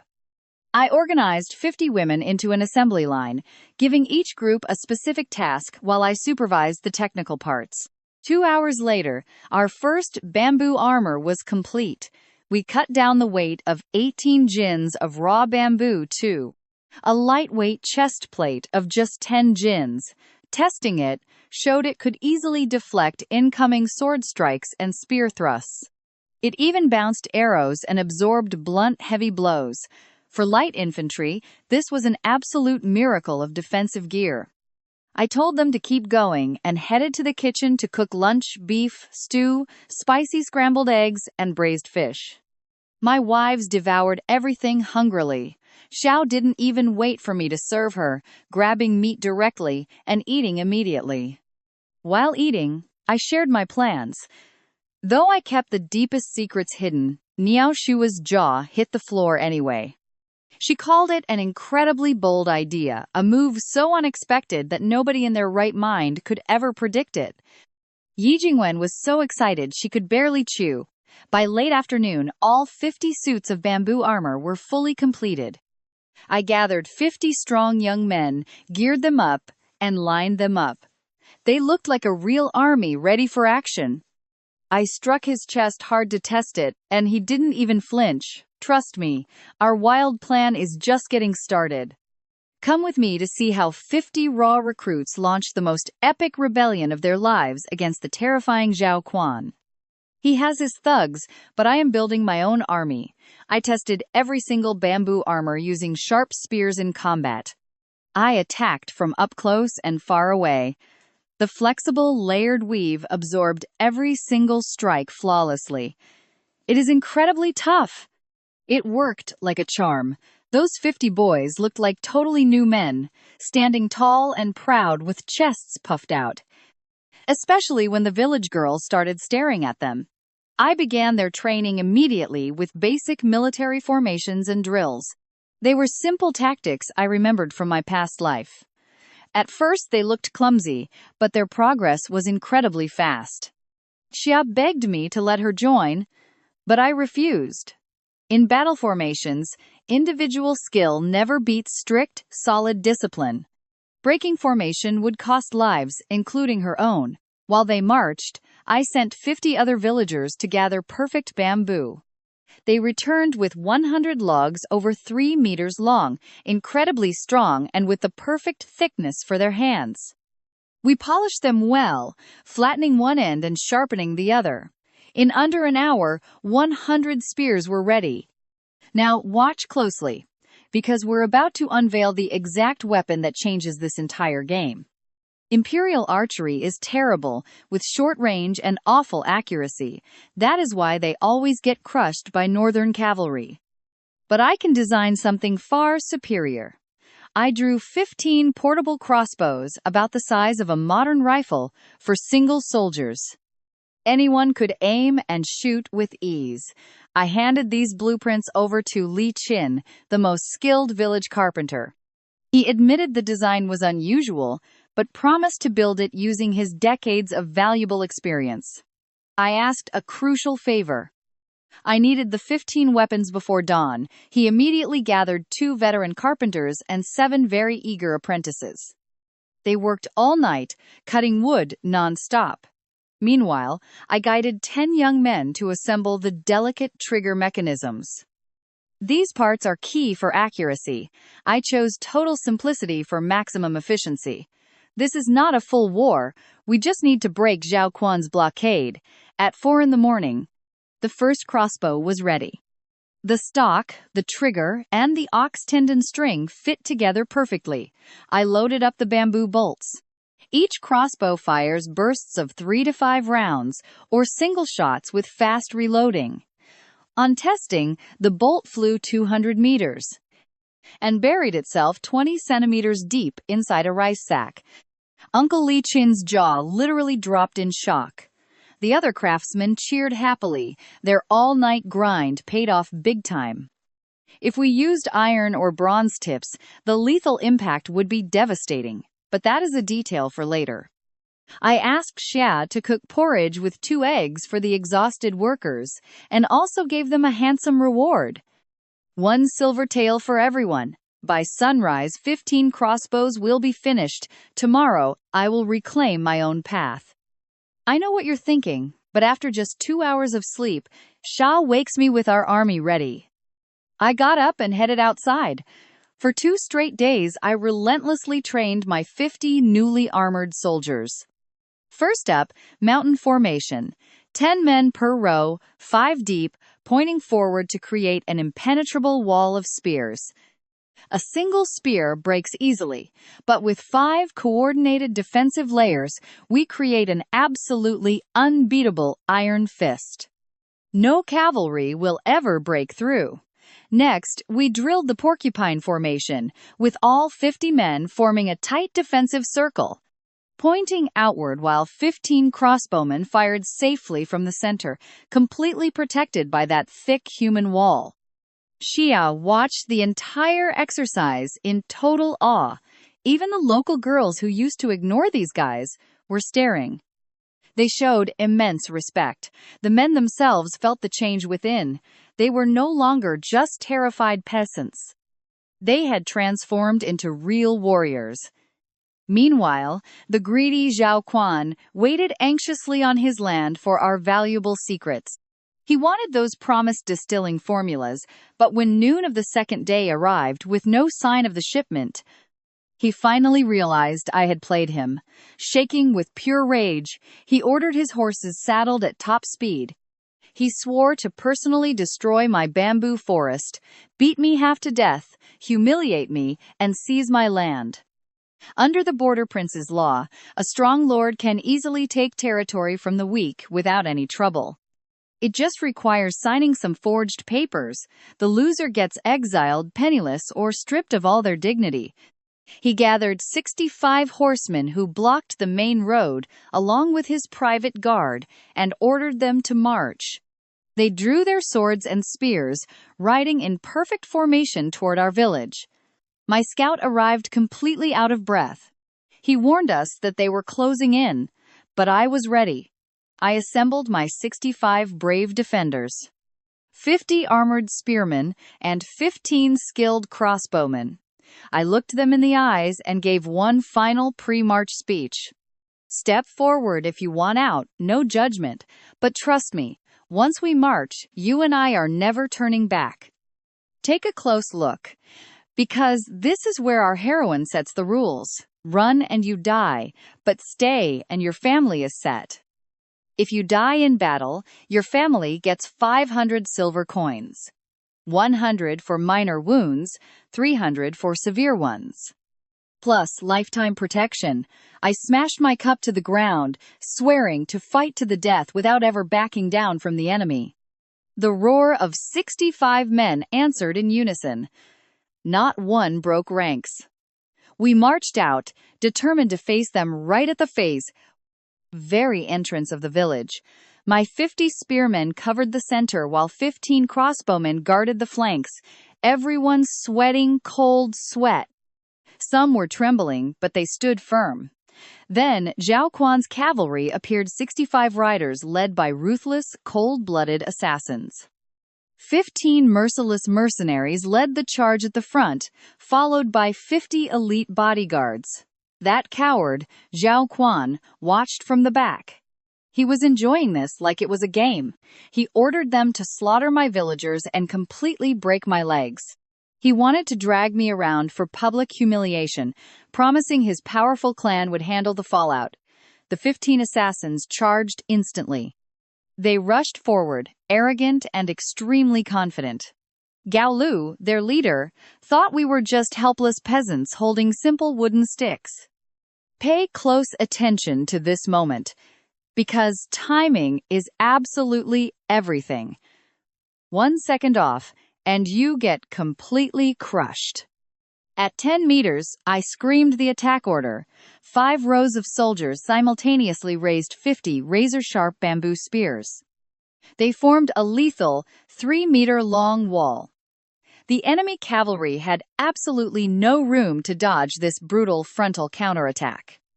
They crashed head-on into our spears. Bodies were impaled instantly as horses collapsed, bleeding out amidst agonizing screams of pain. Behind them, 10 other riders couldn't stop in time, slamming into the pile of corpses that slightly cushioned the impact. I ordered another advance and strike. My men stepped forward in perfect coordination, pulled back their spears, and stabbed with fury. The second wave was wiped out within seconds. In that exact moment, my soldiers' faces changed, their fear vanished completely. They saw with their own eyes an elite cavalry force reduced to absolutely nothing against their imposing wall of spears. Their hands stopped shaking, and their gazes turned cold and defiant. Zhao Quan stared at them, his eyes wide with terror. He thought he would crush us in a single charge, but he had just lost over 25 men in an instant. Furious, he ordered the remaining 40 riders to split up. One group would pin us down from the front, while 3 others flanked to attack from behind. The enemy commander understood, reorganizing his ranks. 10 riders blocked our front.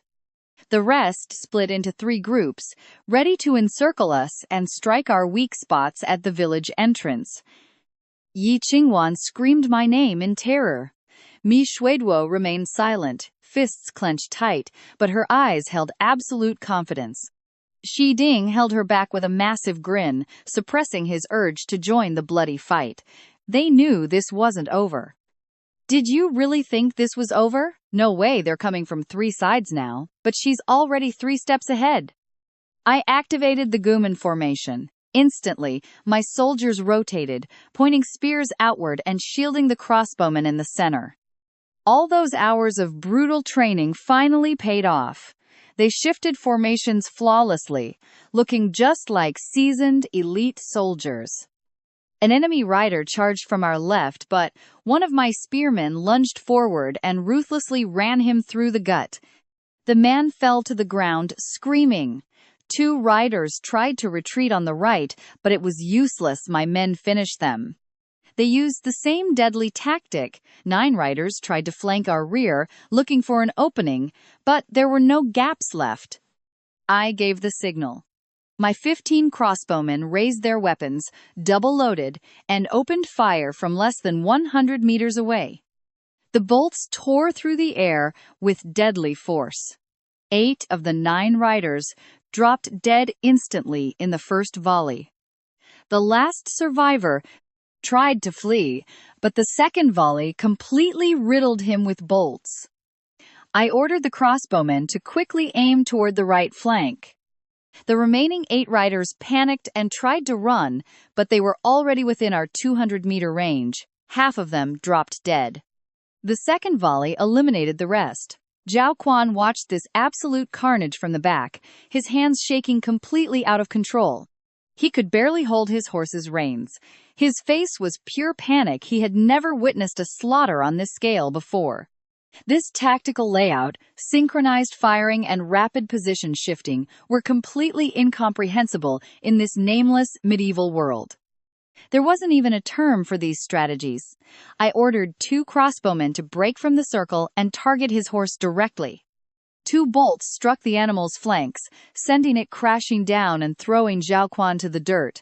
He began crawling away desperately. I broke formation to capture him myself, but right before I could, a booming voice echoed out, ordering everyone to disarm immediately. Any unauthorized militia in Shenyang will be charged with rebellion.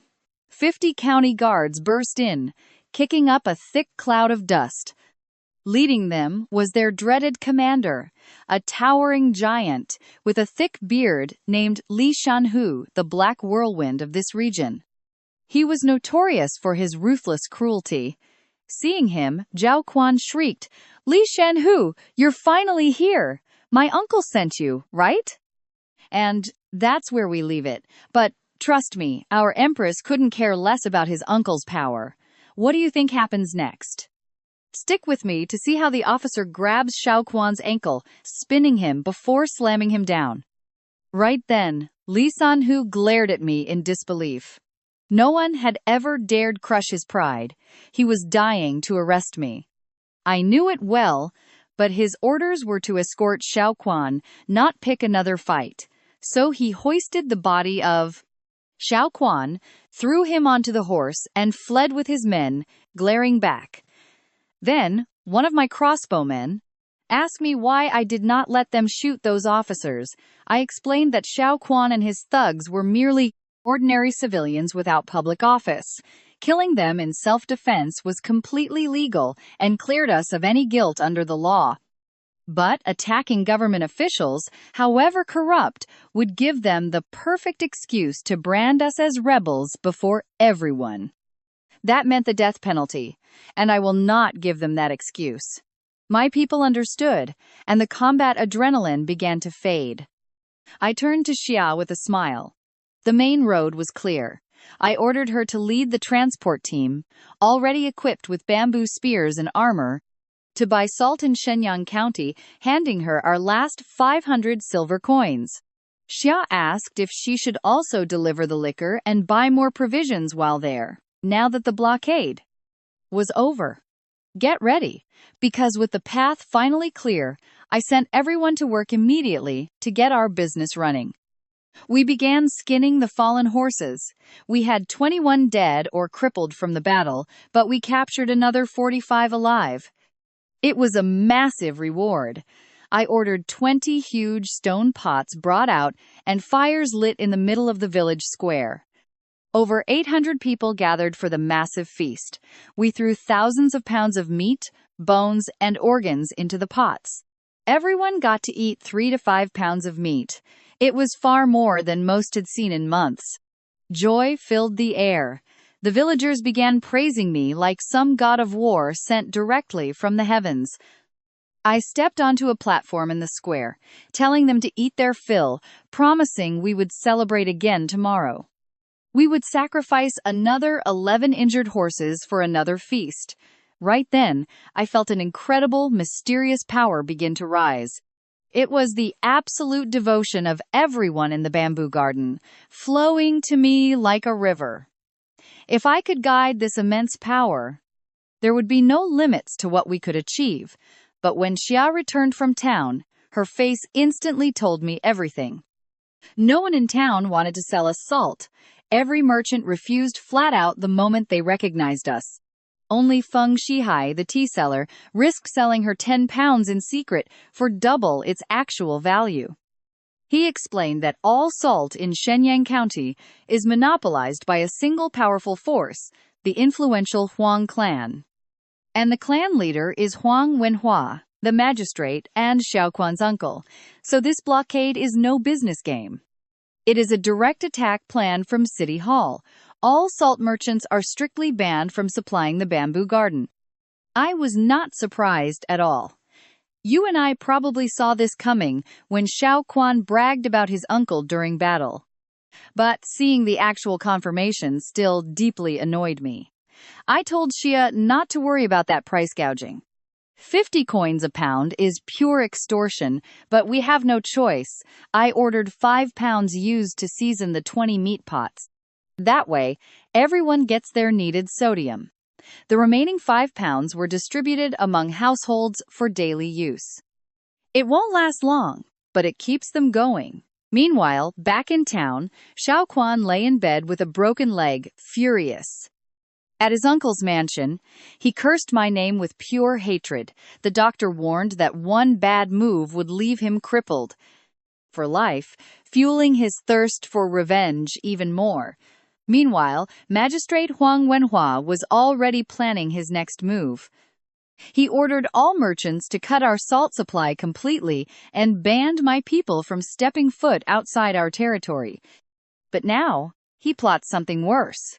He is searching for legal loopholes to arrest me under serious charges and appeal to the border prince, to seize my lands and strip my noble title, turning me into a mere commoner without any imperial protection.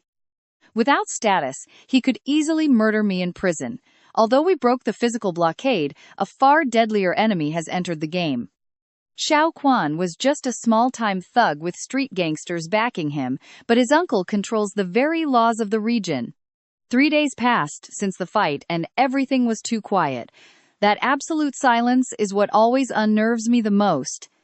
It feels like the calm before the devastating storm ahead. That is why I decided it was time to make our move.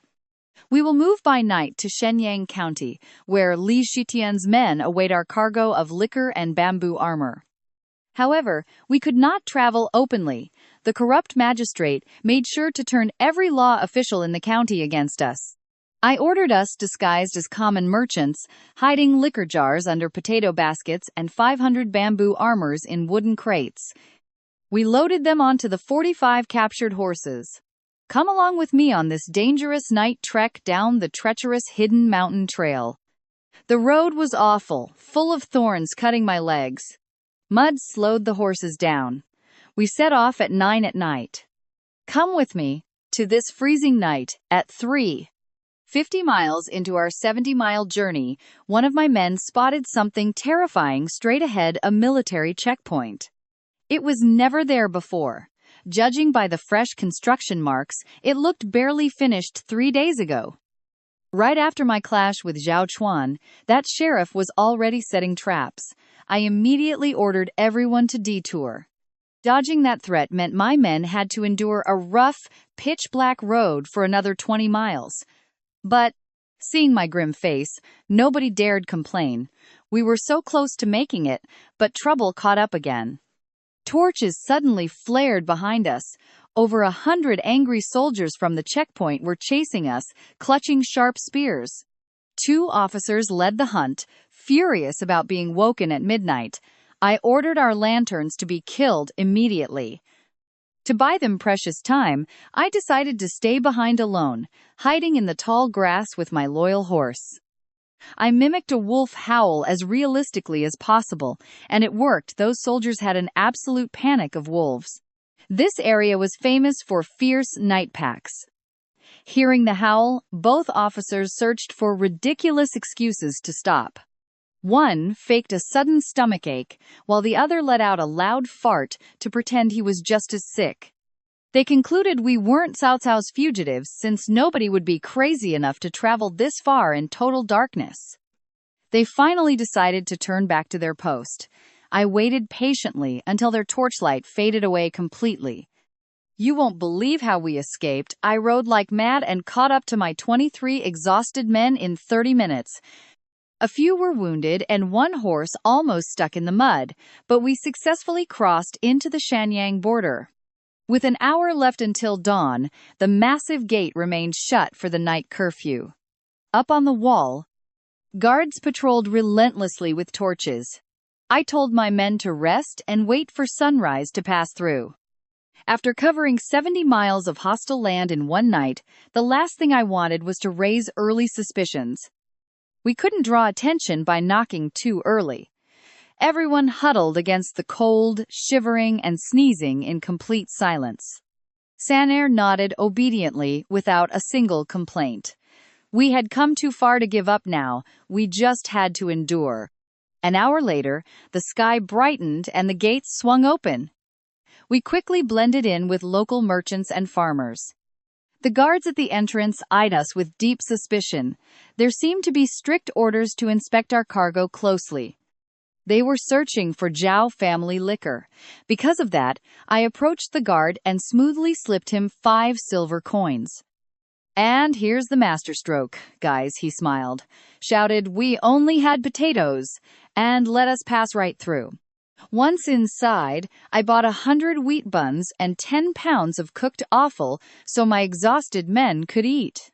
They devoured everything like it was a royal feast, but for me, swallowing even a bite or two was incredibly tough. It was hard and greasy, barely boiled water with a pinch of salt, yet to them, it was a true delicacy. In the end, we successfully located Li Dingxian's grand mansion, situated in the exclusive, wealthy northern district. The estate was spectacular. Its massive entrance featured giant carved stone lions and several hitching posts for horses. I showed the Lei family token to the guard. Within minutes, a well-dressed, distinguished young man came out to greet us. His name was Li Hong, Li Dingxian's nephew and the manager. He was already waiting for us with great impatience. His uncle had ordered him to give us the most honorable welcome. So, we started unloading our cargo into the courtyard. It was 40 jars of premium quality liquor. Li Hong took a sip, praised its flavor, and handed me the banknotes. 10 banknotes of 1,000 taels each, 10,000 in total. He advised me to use them to avoid highway robbery. I thanked him for his kindness, but I had an urgent request. I asked if we could exchange some cash for salt. Li Hong's eyes gleamed as he shared invaluable information. It turned out that the Hong family controlled the salt trade in Shenyang, but the Yi family had their own secret routes. Li Dingxian's massive army required tons of salt for their troops, horses, and families, so they had stockpiled strategic reserves for quite a few years now. The major issue was that the warehouse was nearly empty, leaving only salt of the worst quality imaginable. It was bitter salt meant for horses. It looked dark, yellowish, with crystals as large as small tree fruits. It was petrified and worse than the cheapest market salt. Sanair opened a sack and wrinkled his nose in disgust. "It smells terrible and looks black," he said, with absolute distrust. However, in my mind, I was already celebrating big. To everyone else, it was worthless garbage. But I saw pure gold, thanks to chemical methods from my past life. Trust me, you and I are about to see this trash turn into pure salt worthy of 100 gold coins.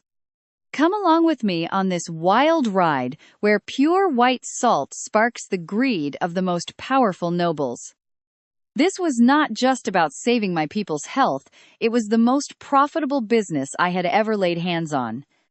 While San turned up his nose at that cheap salt, I saw a gold mine and bought 1,000 units immediately. I paid 10,000 silver coins, all my liquor earnings. Li Ying probably thought it was just feed for my horses. He would never guess that I could filter out the dirt, turning useless waste into refined white salt worth 10 times more. Yes, 10 times its value. As for the bamboo armor, Li Hong still had doubts since he saw no metal plates. It was purely hand-woven. He agreed to send 50 sets to his uncle in the capital, but with a catch. He offered only a 5,000 coin deposit instead of the 50,000 we agreed on. I accepted, because I knew better. Once Li Dingxian tested the armor himself, he would realize its worth. Afterward, Li Hong invited me for drinks and dinner. But leaving the bamboo forest unguarded made me uneasy, so I politely declined and we set off the very next morning. On our way back, I bought 2,000 units of cheap wine for 4,000 coins near the county distillery. I added 20,000 units of grain for 600 coins, plus 2 small oxen for 300 silver pieces. We slipped past the military checkpoints and reached the back mountain by afternoon. Sanair was thrilled to be heading home.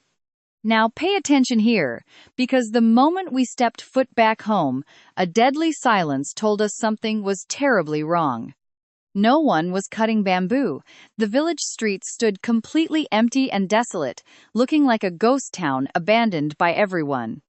Outside the manor, bamboo bundles lay crushed and trampled underfoot. The women who did the weaving were nowhere to be found. Suddenly, A door flew open, and a young girl ran out, screaming at the top of her lungs to rejoice. More doors opened, and villagers flooded the street, young and old, men and women, all with absolute panic written on their faces. Old Li King came limping forward, clutching his bloodied, wounded arm, and began detailing the terrible nightmare they survived today. This morning, the magistrate sent imperial troops. These were not mere guards, but an elite squad with hundreds of trained archers. They accused us of illegally crafting armor, branded us as rebels, and dragged away my 3 beloved wives under arrest. The villagers tried to fight back to protect themselves, but we lost several lives, and dozens were injured defending our home. Simple farmers stood absolutely no chance against trained archers. We were utterly crushed, and my blood ran cold with pure rage. I know what you're thinking. Is this even illegal? Well, the legal loophole inside this empire is actually massive. The ban on private armor only applies to metal, bronze, or iron. Armor made of padded cloth or woven bamboo remains a complete gray area that officers usually ignore. Thousands of citizens across the land own this exact type of gear. That bastard magistrate twisted the law just to target me. He fabricated a ridiculous excuse and took my wives hostage. He took advantage of my absence to strike a cowardly blow. Now my 3 wives are locked up inside his estate. Meanwhile, over at the Huang mansion, that disgusting Seo-1 limped in leaning on his cane, wearing a repulsive, lustful smirk. He eyed my wives like a predator. He almost assaulted Misu, but his uncle, Huang Wenhua, stopped him just in time. He did not do it out of morals, but pure greed. The girls still carry a massive debt, and if he touched them, the law would force him to inherit their entire financial burden. They decided to wait until I was dead to make a move. Once they get rid of me, they will petition the Border Guardian King for their official execution over those past charges. With that execution order signed, Seo-1 can do whatever he wants with them.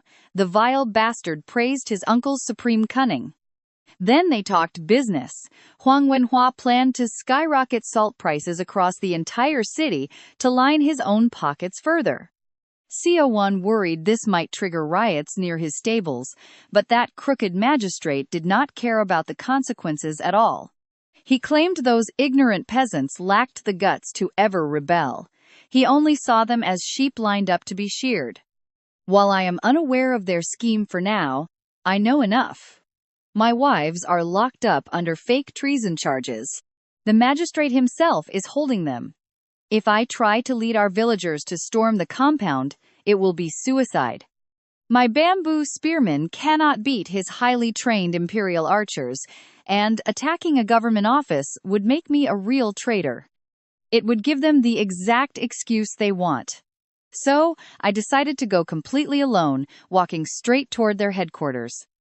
Guards rushed to report to the magistrate that a young outsider had barged in without permission, demanding to file a formal complaint.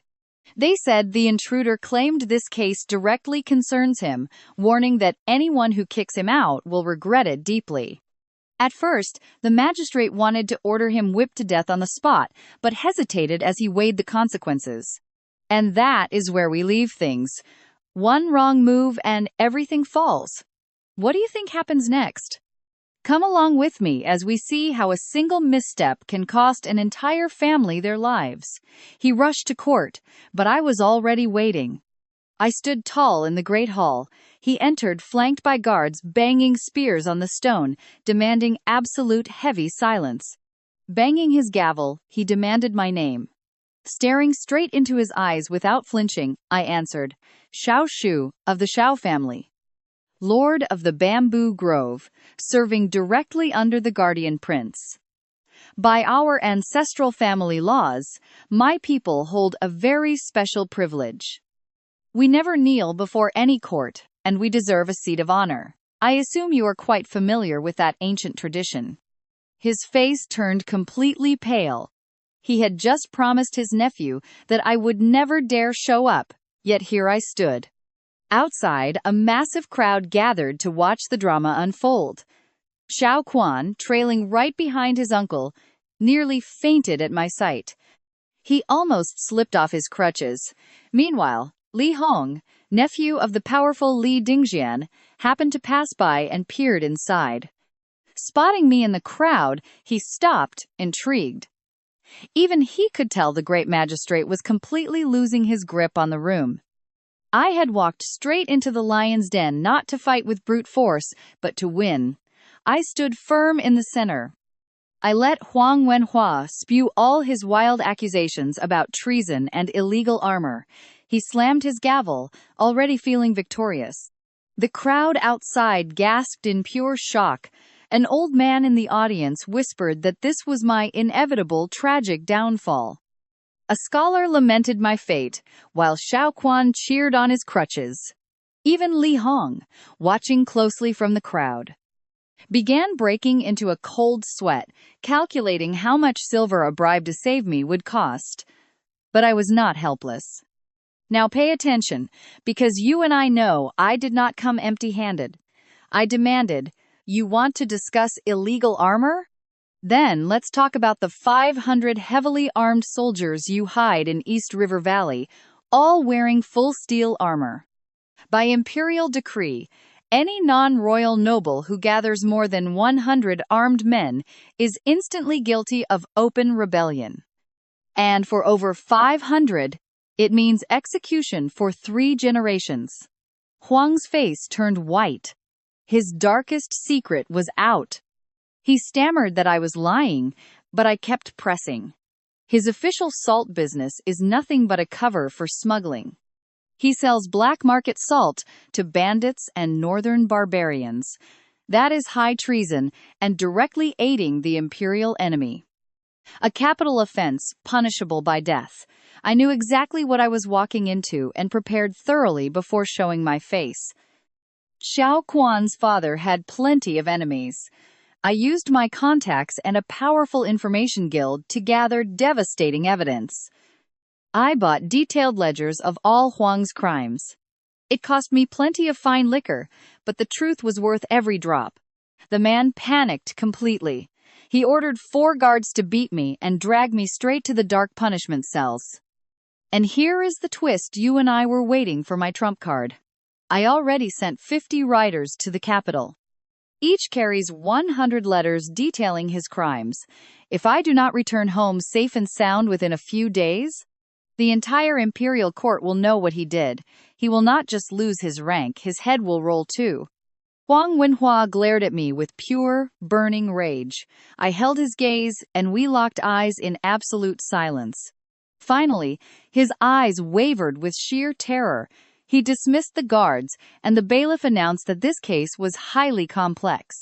They cleared the courtroom immediately, shoving Li Hong, Xiao Quan, and the onlookers outside before locking the massive doors tight.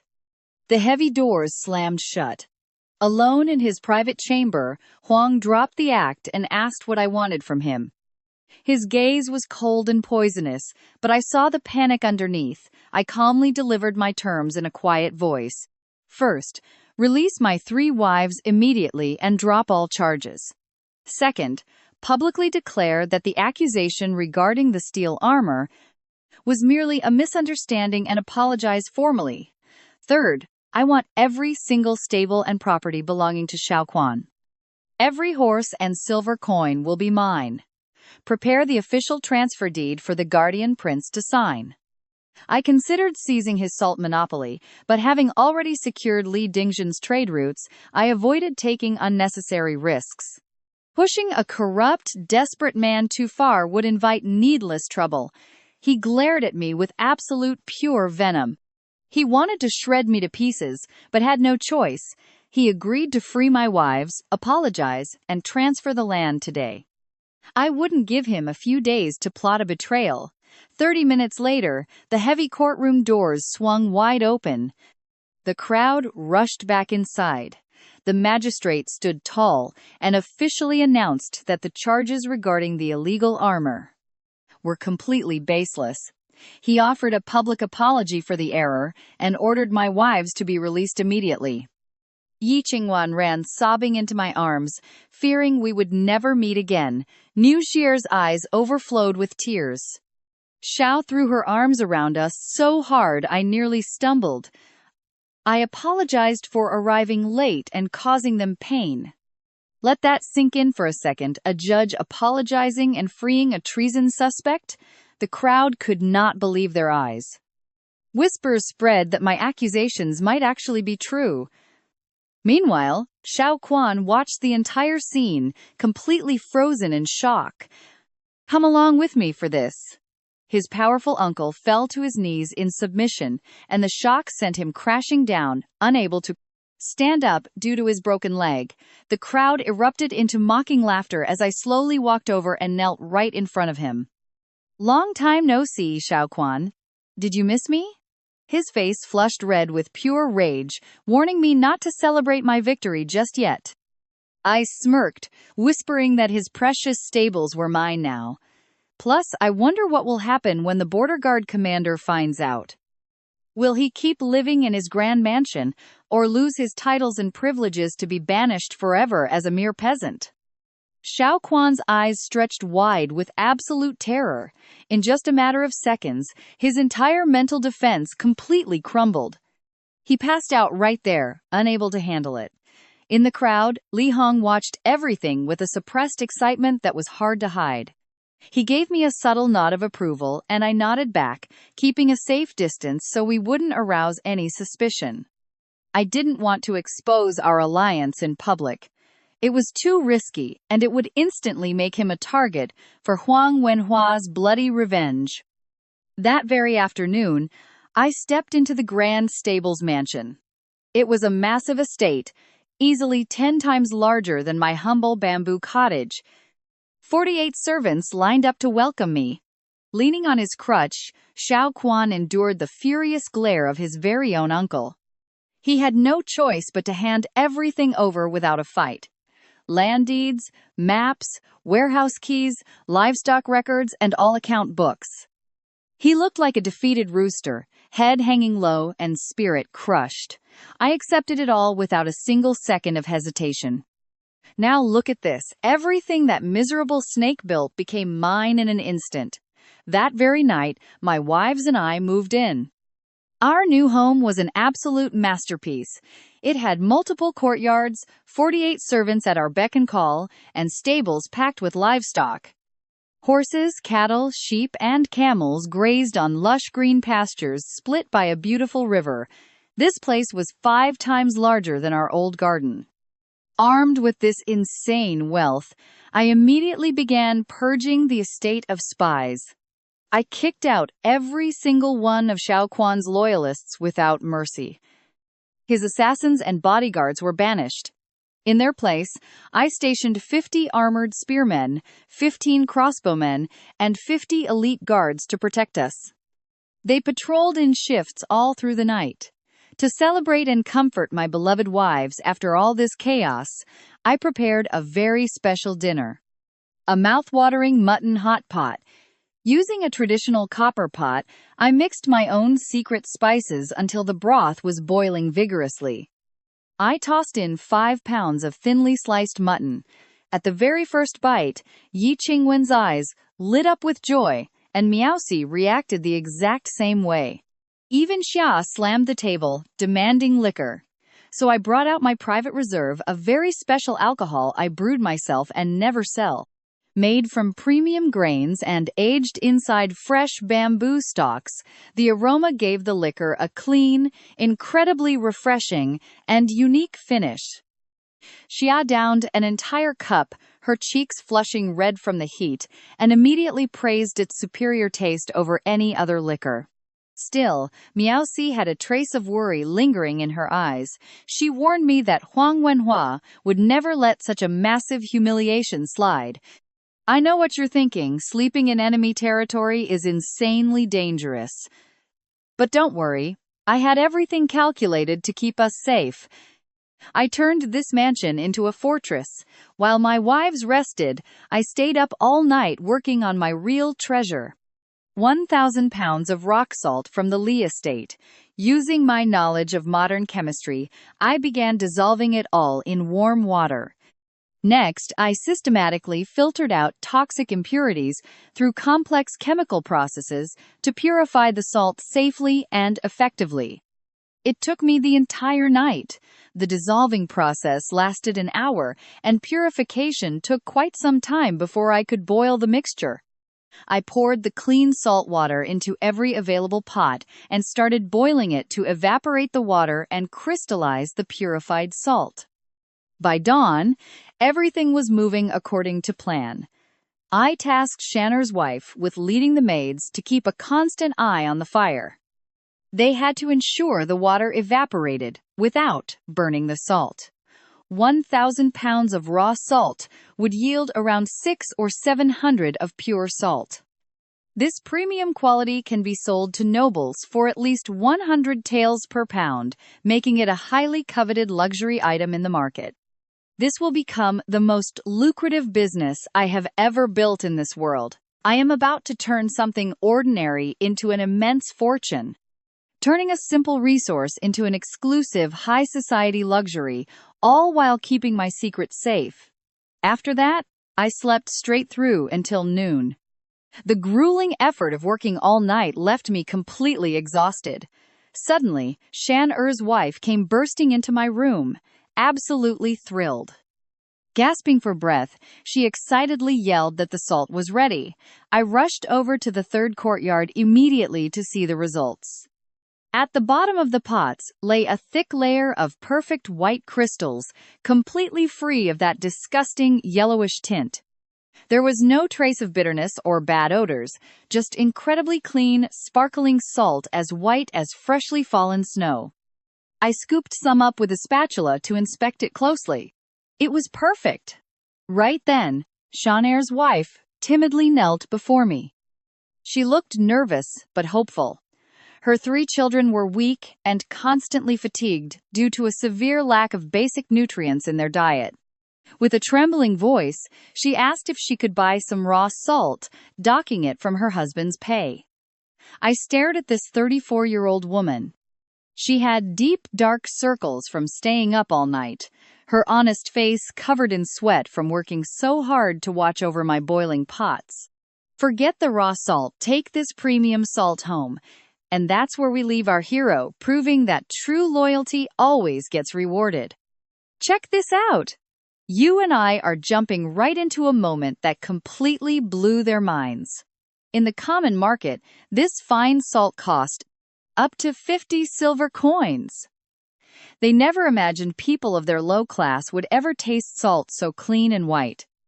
Overcome by such purity, Shan-er's wife knelt down crying, swearing her loyalty and lifetime service to me.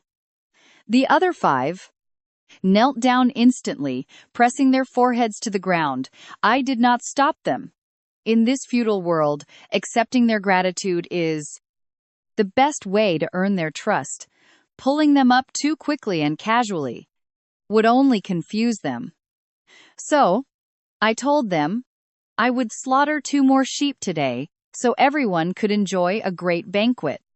Shan-er's wife rushed back home with her pound of salt and meat. Upon arriving, she saw her 5-year-old daughter lying unconscious on the floor. Her 8-year-old son held her in fear, while the tiny 2-year-old could not stop crying. The little girl was suffering from severe dehydration due to lack of salt. Her mother quickly dissolved a handful in water and gave it straight into her mouth. The little one slowly opened her eyes, looked at her mother, and asked in a quiet whisper, "Am I still alive?" And here is where you and I realize the stakes. This was no longer just about simple revenge or money. His people were dying for something he could now manufacture in massive quantities and without any effort. At this very moment, every single pot of purified salt would save lives, and the surplus would fund all his future plans. The results were incredible. They got 800 pounds of fine white salt extracted from 1,000 pounds of coarse yellowish salt. The final product was pure as snow, with zero bitter taste. This is the exact salt nobles pay 100 coins a pound for. I saved 50 pounds for my own people. at the manor and asked Sonia to distribute nearly 400 pounds in bamboo garden, leaving half a pound for each of the 850 villagers. My wives could not believe I would give away something so valuable, and Miao Shihu protested, calling it an absolute waste. But I told him that only bold investments bring truly massive returns. I know what you are thinking. Are we seeing this again? But watch closely, because Sanair's wife got home right as her daughter collapsed from a lack of salt. She quickly dissolved a handful in water for her, and the little girl opened her eyes, asking if she was still alive. Her other two children drank the salt water as well, and recovered their energy in an instant. Within minutes, by late afternoon, the mother cooked seasoned mutton soup. Her oldest son promised to finish it all, down to the very last drop, leaving the bowl clean, while the 2-year-old begged to lick it too. Over lunch, my wives asked me why we were not selling the 1,000 pounds of liquor sitting in our warehouse. The truth is, the road to Chenyang is dangerous. Wang Wenhuan definitely has ambushes set up at every checkpoint. Our last night trip almost ended in total disaster several times. I will not take that kind of risk again so soon. Besides, I owe that liquor to Feng Shiwa, who paid 5,000 coins out of his own pocket to get evidence against the magistrate. That intel saved my wife, so 1,000 pounds of liquor is a fair trade. To bring in more cash, I have a much better idea. The horse stable is located just 3 miles south of the main highway to Chenyang, a major trade route where 3 roads intersect. It is wide enough for 3 carriages to pass at once, with 10 times more traffic than Bamboo Garden. Merchants and soldiers pass by constantly, which is why I asked Sunan to help me set up a stall there. I will sell my premium liquor at 20 coins a pound, along with my food. This spot beats that mountain path by far. A week flew by, and business exploded. Suddenly, a carrier pigeon arrived at the mansion of Li Heng in Chenyang, sent by Li Dingxian all the way from the capital. The letter read, "This liquor is a masterpiece. I want every single drop you can get. And that bamboo armor is incredible. Send me every piece you can find." Li Heng's hands shook as he read it. At first, he doubted the armor, but his uncle, a veteran commander who tested thousands of weapons in his military career, swore it was a true masterpiece. It is crazy how the tables turn, right? Li Heng finally realized why his uncle ordered him to treat him as the most important man in his life. While I was focused on building the food stall and taking care of the horses, the chess pieces started moving without my knowledge inside the Li family mansion. Li Heng was absolutely stunned by his uncle's message, demanding every drop of liquor and piece of armor he could produce. But I had not sent a thing in a week because the roads were too dangerous. He paced in frustration. Inside his study, desperate to seize control of the merchant guild and forge a powerful alliance against the Huang clan. Come along with me as we watch how Magistrate Wenhua dominates everything with his absolute power, completely blocking our plans. Even Li Heng fell victim to him in the past, despite working incredibly hard to graduate with top honors all on his own. But corrupt officials allied with Wenhua ruthlessly stole his identity and all his achievements without a single shred of mercy. That is why he chose to seek my help, sending his personal butler over with a massive pile of luxurious gifts. He brought 2,000 gins of salt for my beasts, 5,000 silver coins for armor, and an elegant invitation. I was invited to Chenyang to discuss far more than simple business, while Wenhua kept plotting his very next move. He and Xiaoguan spent weeks indulging in the finest pleasures of the district, now that Xiao's leg was finally healing. Walking without a cane now, he constantly pressured his uncle, demanding they get absolute revenge on me as soon as possible. He whined about his uncle doing nothing, but Wenhua just smiled like a serpent, knowing that true power lies in patience. He wanted me to grow complacent and lower my guard so he could strike a silent, lethal blow right to my heart. He bragged about ruling the region for years, mocking me for being from a simple village, while Xiao's eyes gleamed with malice. Now here is the crazy part. Watch closely as this hypocrite starts putting on a massive show for the entire town. Riding in his grand carriage surrounded by guards, he pretended to be a merciful leader until a sobbing woman suddenly blocked his way. She begged for justice for her late husband, but the guards drew their sharp swords to aggressively shove her back. Wenhua stopped them, speaking in a warm, fatherly voice, ordering them to show respect and demanding her petition immediately. The crowd cheered for him like a righteous hero, while I was still completely unaware of this disgusting theatrical act. But the peace would not last. He sharpened his blade, waiting for my slip-up, while Li Hong planned our next move. He wanted to be far more than just a business partner in this deadly game where I was caught right in the center. Though I did not know the details yet, Wenhua was already making his move after returning from a lavish late-night banquet. A pregnant woman blocked his path, begging for justice, because her husband had been beaten to death for demanding his hard-earned pay. The corrupt Wenhua accepted her petition, faking grand benevolence before the deeply touched eyes of everyone watching on the street. But once inside his carriage, he read the name of the accused, smiled wickedly, and threw her petition straight into the trash. The killer was actually one of his regular business partners, so he planned to extort 3,000 coins from him to stay silent. He would pocket all the gold without giving a single coin to the widow, though even Xiao Guan felt a little pity. You and I both know this man is trash, but look how he insults his own nephew for showing even a shred of mercy. Calling him weak, he claimed commoners are just like cattle, whose lives do not matter, right before detailing his next sinister scheme. He planned to attack me using the northern labor camp, which held highly trained and extremely dangerous military prisoners. 800 soldiers forced into hard labor under the false excuse of protecting the area from supposed local bandits. But in reality, that camp was the magistrate's secret weapon to carry out an incredibly cruel and heartless plan. He would release those 800 armed criminals to completely tear down my horse ranch and destroy everything I had built.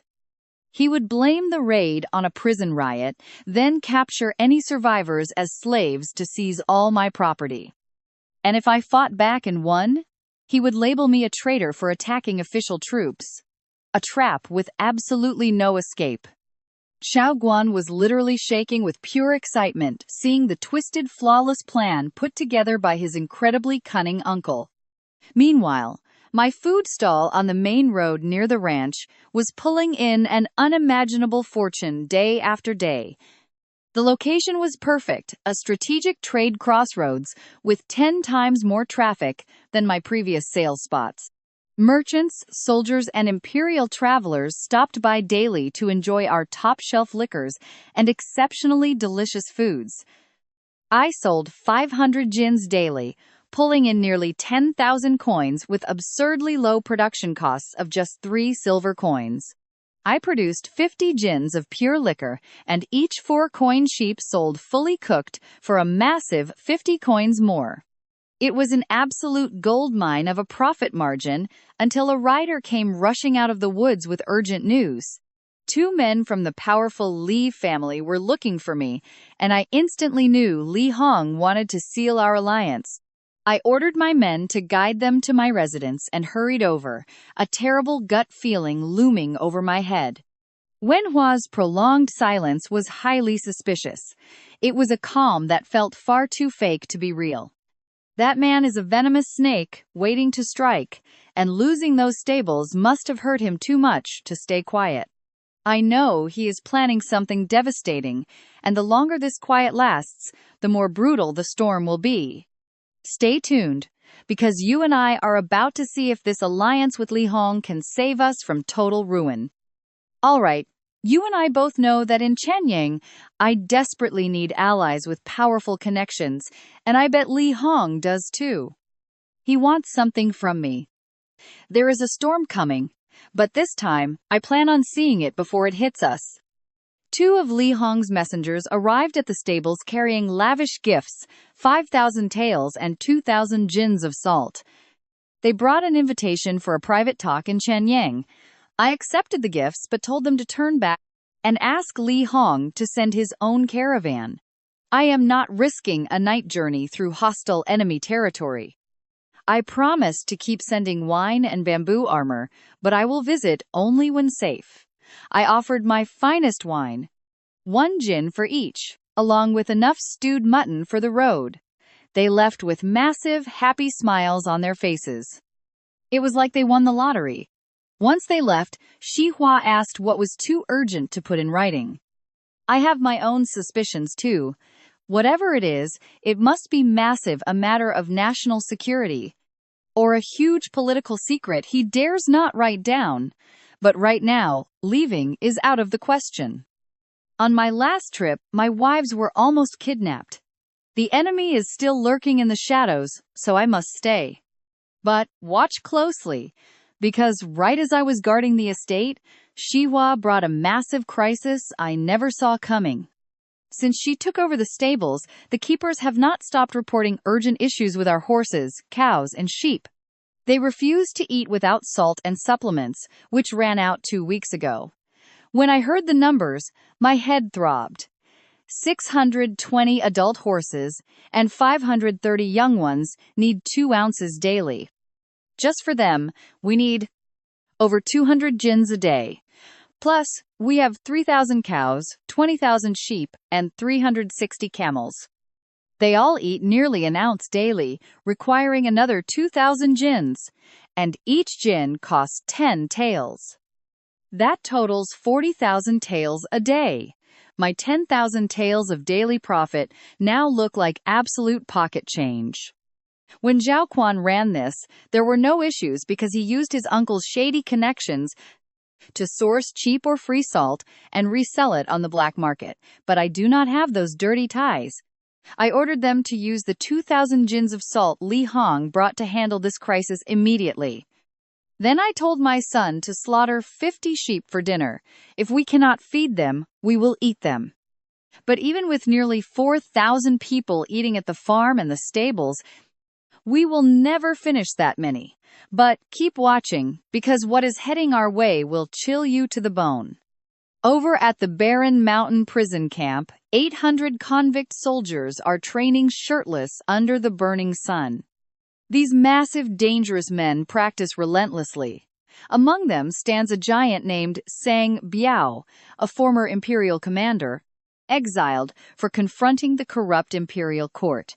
His strength is legendary, and with one single strike of his spear, he can shatter entire wooden pillars and send heavy sandbags flying through the air like light feathers.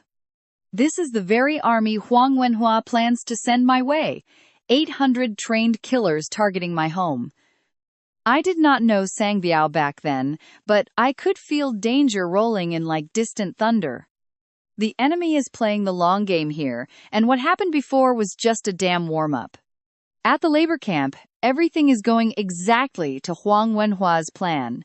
Those 800 convicts are furious. Their rations were cut on purpose. What they get is inedible, raw millet with husks and dirty water.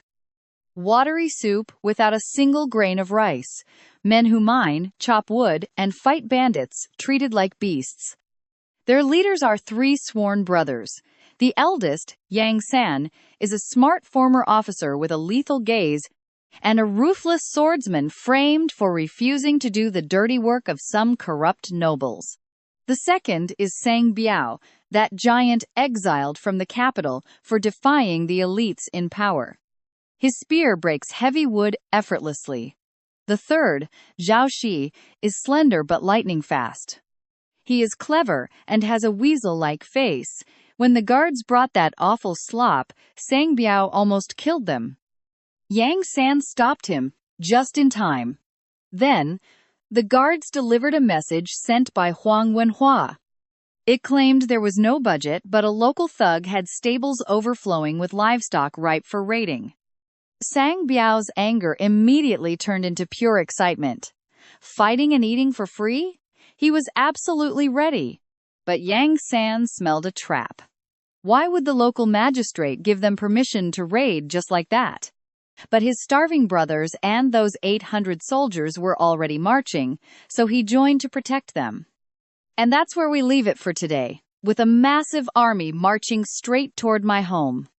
Let's dive in and see how 800 shirtless giants march down the dusty street, radiating pure murderous intent. Two of them lead the pack. One wields a colossal sword, and the other a spear capable of shattering walls effortlessly. My shop's customers panic instantly, some collapsing to the floor in fear. Even Shanair's face turns completely pale with terror. Before I can act, I spot something strange. A skinny guy appears out of thin air at my table, chewing on my leg of lamb. He eats casually, as if he's been there for hours. I didn't see him arrive, let alone notice when he snatched the meat. That level of speed and stealth means only one thing: he's a true martial artist. Instantly, Shanair lunges forward to attack him. I stop Shanair by grabbing his arm. This guy is out of his league, and losing a loyal subordinate over a piece of meat would be incredibly stupid. Suddenly, the spear-wielding giant Song Biao sits right across from me. He aggressively asks if I took over the stables. I calmly respond, "Yes, I'm Xiao Shuitong. What can I do for you?" He sneers mockingly, "What are you going to do? I came for you today, but first, bring me meat to fill my stomach. Then we will talk." Behind him are 800 armed, starving, angry soldiers, plus 3 extremely dangerous warriors at my table. Now, pay close attention here. Huang Wenhu's trap has sprung, and Sang Biao points his deadly spear straight at me. The spear, thrown with force, spins through the air with a lethal whistle before stopping just inches away from my face, right at a hair's breadth from my forehead.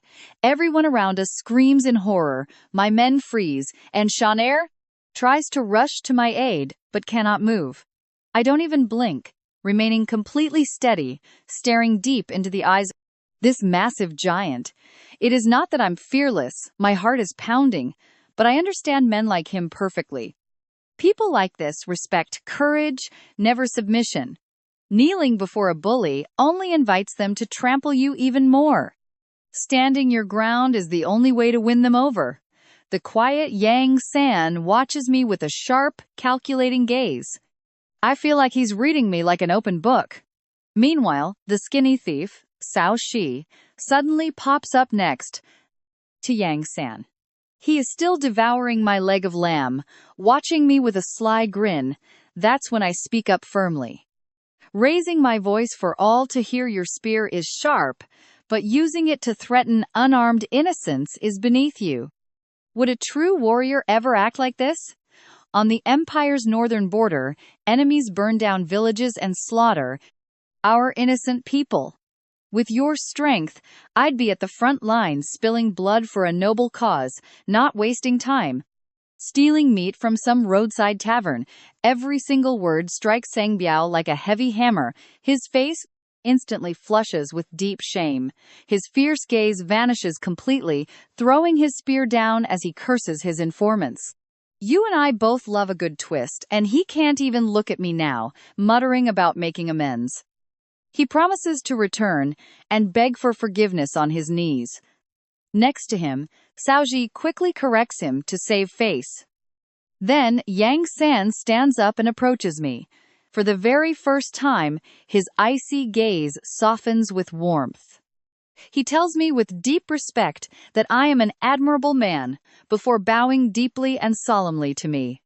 I explain that I'm nobody special, just a humble worker who firmly believes in always speaking the truth. Sang Biao roars at his 800 men waiting for free food. Get up, you idiots, and start working for this gentleman. Unbelievably, the 800 soldiers sent to crush me are now cleaning, organizing, and helping my staff with big smiles. The merchants who were hiding under tables slowly creep out, still a bit cautious, but resuming their drinking as if nothing happened. Yang-san bids farewell respectfully, promising to visit again soon and thanking me for the warm hospitality shown in my shop. Huang Wenhu sent this massive horde to completely wipe me out, but I won their total loyalty in mere minutes. Sang Biao, Yang San, and Cao Shi, leaders of a highly devoted army, depart while showing me absolute respect. The magistrate's plan failed miserably, giving me exactly what I needed: a rock-solid alliance with a real military force. I wasn't about to let them walk away so easily, when fate served up such a golden opportunity on a silver platter. I shouted for them to wait, saying they came for meat so we should eat together. Yang San hesitated in embarrassment, but Sang Biao's eyes lit up with pure excitement, while Cao Shi smirked and instantly supported my proposal. Seeing his 800 soldiers so thrilled, Yang San finally relented. I left Shanner in charge and led them outside. We headed to the meadow by the stream, slaughtering 2 fat oxen that yielded over 600 jin of meat each. I cooked it all in 2 massive bronze pots with salt and my secret spice recipe. While the meat simmered, we sat on the grass, enjoying excellent wine and deep conversation against a truly majestic, beautiful, natural backdrop. Stick with me to find out what happens after this heartfelt apology. Come along with me into this absolute chaos, as he sincerely apologizes while scolding Sangbio for almost killing him with a spear. He downed 3 bowls in a row, costing nearly 30 taels. Hearing the price, his face turned pale with embarrassment while I just smiled. I told him meeting such formidable warriors is worth far more than gold. Just then, the moment the meat was finally ready, 800 starving men rushed in as if they had not eaten for months, and Sangbio devoured the beef ribs in one bite. He cleared his plate instantly while Xiaoxi ate delicately but with absolute joy. Meanwhile, Yang San still managed to maintain his elegance intact despite taking massive bites. Moved to tears, the emotional soldiers confessed to us with deep, painful sorrow that they had not tasted meat for a whole year because of the corrupt Wang Wenhua, who stole their entire budget. Suddenly, Yang San turned serious, stared directly into my eyes, and warned me to be extremely careful from now on. That wretched official lied to them, claiming I was a criminal so they would attack me. His first plan failed, but he will soon find another way to destroy me. Sangbio tossed his meat aside and roared in fury that they should decapitate him immediately. We must eliminate that government dog. But I shook my head, since attacking the magistrate would be treason against the empire. We could not do that. However, giving a corrupt bureaucrat what he deserves is another story. Strategy is everything here. And pay close attention, because we must destroy him without leaving a trace of rebellion. Yang San's eyes flashed with wild intensity. He leaned forward and asked for my direct orders, promising that everyone would follow me without a single second of hesitation. In a single morning, the governor's 800 hunting dogs transformed into my most loyal allies and fiercest protectors. 3 formidable warriors swore eternal loyalty to my cause. All of this without spending a single silver coin, using only 2 cows, some wine, and my absolute sincerity.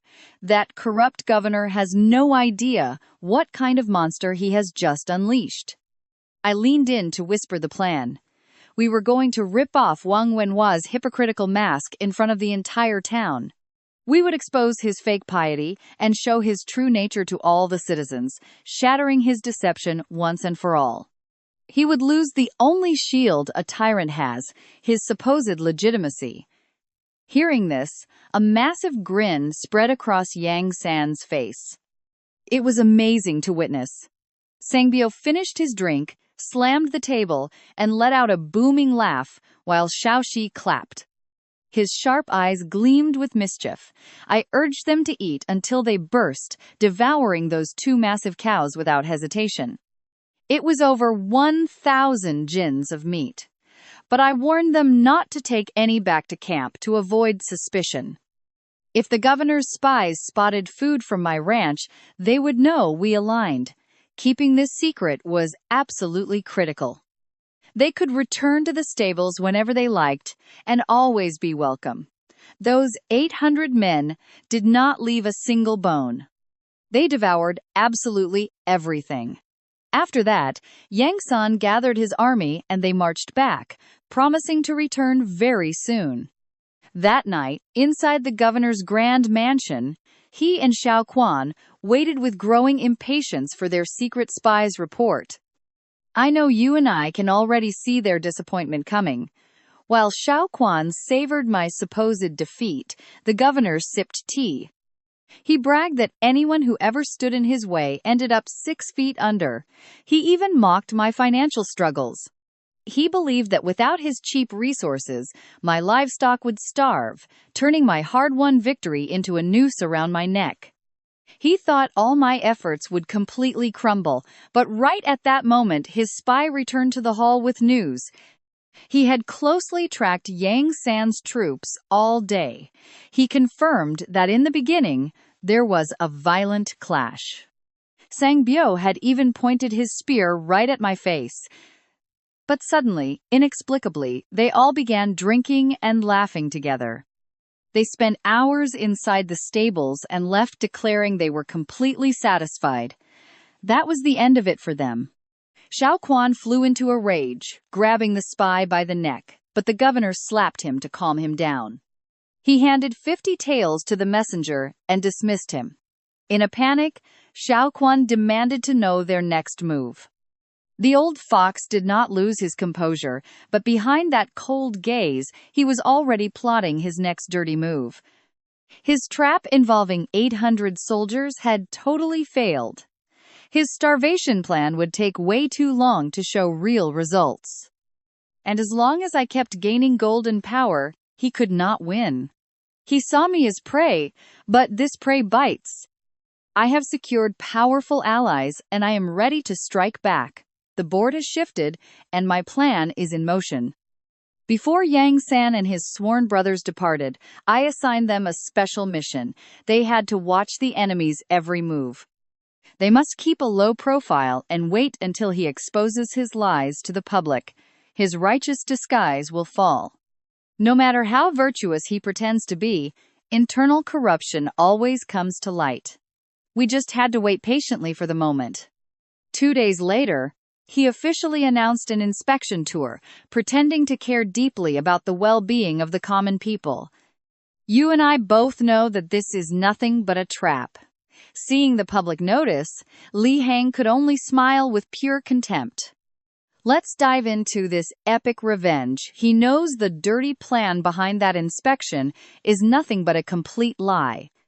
Every time Wang Wenhua announces these visits, he vanishes for days to do things completely unworthy of an official.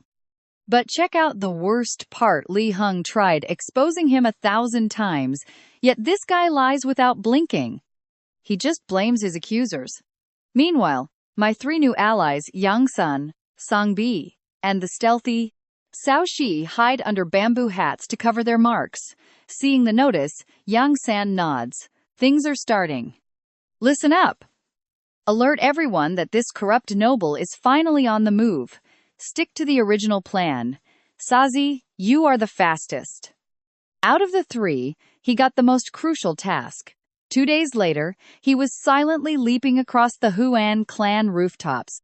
Suspiciously, they both sneak behind the rock garden, disappearing through a hidden door, triggered by a subtle, clever switch. After finding the secret trigger, they press it and move forward. The hidden tunnel leads them straight to a northern shack. From there, Huang Wenhua and Cao Kan head straight to the Su Hua brothel, the most luxurious spot in town. Over in Qianyang County, a madam in bright green flatters the corrupt magistrate, cooing about how much his favorite lady misses him. Without even looking, Huang Wenhua tosses her 1,000 taels note, while Xiao Quan smirks before slipping away to find his woman. Now here's where we get him up on the roof. Xiaoji watches and grins, thrilled to have finally caught him red-handed. He whispers in relief that he finally cornered this dirty official, achieving his goal without even needing to use raw force. He did not want to fight. He wanted proof to destroy the clean, righteous reputation this politician built so carefully. In public, he pretended to care for the citizens, but behind closed doors, he wasted taxpayer gold on high-class courtesans. He even ignored a pregnant widow who begged for justice on her knees. But when the local people hear about this, once the ugly truth comes to light, Hua Wenhua's fake honor is going to shatter into a million pieces. A blade wound heals, but a ruined reputation stays broken forever. Even though I did not witness this with my own eyes, Yang San later gave me every single detail. My scheme worked flawlessly while Huang Wenhua was relaxing comfortably inside that brothel. He used his fake inspection as a cover, while Yang San and Shangbi patrolled nearby. Let's see what happens next. You and I both know how ridiculously easy recruiting gets when you offer a silver coin for a single day of work. Especially when most people do not earn that much in a month. Volunteers flooded in, almost trampling each other to sign up. From village to village, the numbers exploded. 500 here, 800 there. They even got cash advances to prove the deal. Next, everyone was told to gather at the quiet Dragon God Temple, located in the most ruined part of town. It was an abandoned spot, less than a mile from the brothel. By the time Yang San and Sang Biao arrived, the scene was epic. Over 10,000 people had gathered. Sang Biao had never seen such a massive crowd in his life and could not believe it. He felt excited but completely broke inside. His 10,000 silver coins were melting away, but Yang San reminded him of the rule. You have to risk big to win big. Meanwhile, back at the temple, Cao Si was keeping watch, getting more nervous by the second. Gathering a massive crowd in a sketchy neighborhood would catch attention fast. If the local guards or authorities spotted them now, their whole operation would be totally ruined. Luckily, Yang San and Sang Biao turned the corner, letting Cao Si finally breathe easy. Follow me! Yang San roared. Instantly, that massive wave of 10,000 people surged forward, completely flooding the narrow streets. They marched straight to the brothel. The owner tried to block Yang San and demand an entry fee, but he ignored her. She screamed for backup, and 20 armed thugs rushed out. But seeing that absolute ocean of angry, shouting people, they dropped their weapons and ran to save themselves. Yang San grabbed one poor guy and threw him aside without mercy. Top floor, room 4, Cao Si yelled. Get ready, because what happens next is about to be pure, chaotic adrenaline. With their silver already in hand, they charged up the stairs, smashing through everything, until they broke down room 4's door. Right inside was Huang Wenhua, the corrupt prefect who swore he was out inspecting the well-being of ordinary citizens. He was in bed with the most expensive courtesan, while 10,000 pairs of eyes stared right at him. She screamed in terror. The prefect leaped up, pale as a ghost and shaking in absolute fear. My little plan cost 10,000 silver coins. But seeing the pure panic on this hypocrite's face was worth every single penny. His mask has shattered for good. From today on, every single villager will know exactly what kind of monster was hiding behind his fake noble leader persona. And that's where we leave it. Our perfect scheme succeeded. Trust me, this sweet revenge is only just getting started. After crashing through the 4th floor door, the panicked courtesan screams in total terror, yelling that he is the actual magistrate. The mask of this pathetic man is completely ripped off before he can even react to cover his face. It is too late. You and I are about to watch this corrupt bastard get exposed as hundreds of people instantly recognize his face in absolute chaos. Furious yells echo all around, calling him a liar whose so-called official inspection trip was nothing but a cheap cover to sin. a despicable hypocrite, a corrupt wolf in sheep's clothing, and then Yang Sen's ice-cold voice suddenly rings out from the outside. This room is far too dark. Drag this shameless scoundrel out into the bright daylight so everyone can see his true face. An angry young man grabs Wang Wenhua's leg. This was no bystander. His wife died because this corrupt official favored a wealthy merchant. For months he bottled up his burning rage, but now fate had finally placed the guilty monster right in front of him. Humiliated, half-naked, and completely defenseless, the miserable Wang Wenhua begs with shaking hands to at least put on his pants first. The young man sneers, asking if a dog like him deserves any dignity, before dragging him violently off the bed. His backside hits the hard floor with a thud. Right then, Sang Biao breaks free from the hold and lunges straight for him. He delivers several brutal slaps before dragging him across the rough wooden floor, letting sharp splinters rip deep into his bare skin. Leaving a trail of blood, they drag him to the outer courtyard and tie him to a post while searching for his pants. The clothes are ruined by muddy footprints, but the luxurious jade plaque hanging from them is impossible for the crowd to ignore. Engraved with the name Wang, his identity is sealed. The corrupt official freezes in terror as 10 massive men suddenly step forward. They drag Zhao Quan from the depths of the brothel half-naked and shaking with panic, throwing him onto the ground beside his uncle. Now, pay attention here because the cowardly nephew immediately confesses everything to the furious crowd surrounding them with no escape. Hearing the confession, Wang Wenhua closes his eyes in utter defeat. His final lie shatters while the brothel madam tries to escape. But Xiaoxi catches her instantly, forcing her to point directly at the corrupt official and confirm his name before the crowd. With thousands of witnesses, the prefect of Shanyang stands exposed as a hypocritical liar, squandering public tax money inside brothels. He enjoyed himself at the expense of his suffering people, and now no political connections could ever cover up this public humiliation. This juicy scandal would spread like wildfire through every tavern, local market, and village across the region within a few days. My master plan required spreading countless rumors, but I bought something money cannot buy: the absolute ruin of a powerful enemy. His reputation is completely shattered, and the best part is, we did not break any laws or use violence against an official. We were just ordinary citizens who happened to walk into a brothel and witness something that should have never been revealed. Wang Wenhua might keep his life today, but his high prestige, political power, and corrupt influence are gone forever. I know what you were thinking, and yes, our grand plan worked out beautifully, according to the reports arriving at my estate. Thousands witnessed the corrupt official tied up half-naked in the brothel courtyard, sparking a massive public scandal of epic proportions. The shameful news spread like a raging forest fire, finally opening the eyes of those who blindly believed in his fake inspections. While pretending to serve the people, he used public tax funds to satisfy his secret vices, an unforgivable betrayal. From merchants to poor farmers, everyone talked about the same thing, completely obliterating whatever remained of the despicable magistrate's honor. Yang Sen, Sang Biao, and Xiaoxi escaped smoothly before guards arrived, mounting their hidden horses to vanish into the night. They fled without anyone identifying them.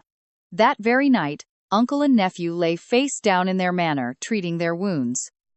Zhao Quan screams in relentless agony as medicine is applied, but Wang Wenhua endures his brutal punishment in deathly silence.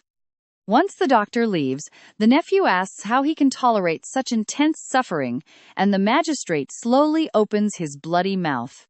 Several broken teeth fall to the floor, covered in blood, shattered from clenching his jaw in a blind, consuming rage.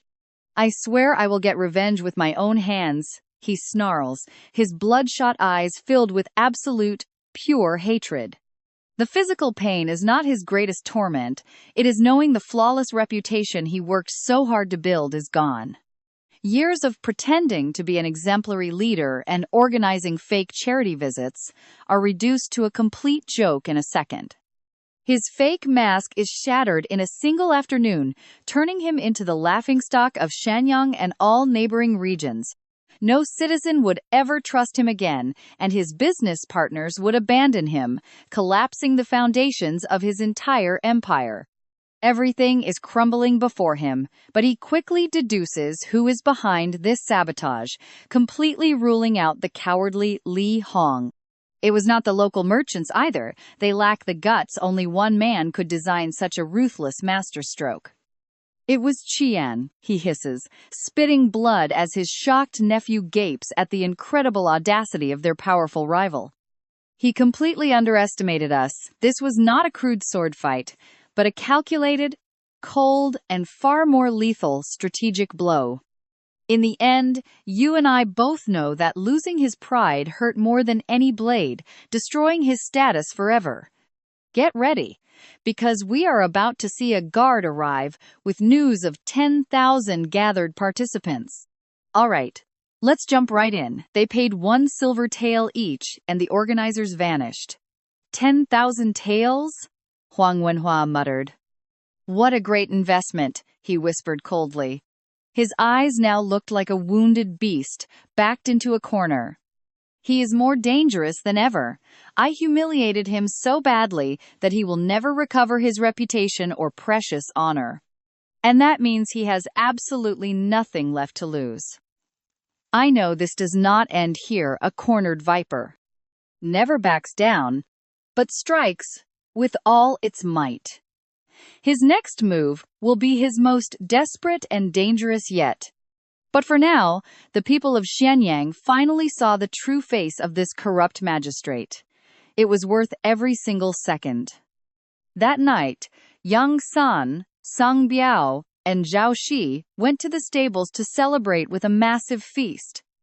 We roasted a whole lamb seasoned with my secret spices and brought out our best grain wine to party in style.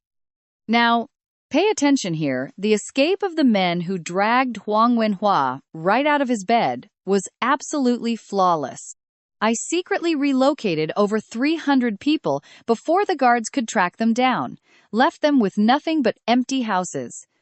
The governor's investigators hit a brick wall. Meanwhile, Li Hong watched from afar, literally jumping for joy. He celebrated alone in his mansion, clueless about who pulled the strings, cursing because he ran out of my fine liquor. As we drank under the stars, the conversation turned serious. Sang Biao spoke up with his mouth stuffed with food. He said I was no longer just a brother to them. From this day on, I was their true leader. Yang San agreed, but wanted to take it further. We should call you our lord. Age and rank do not matter.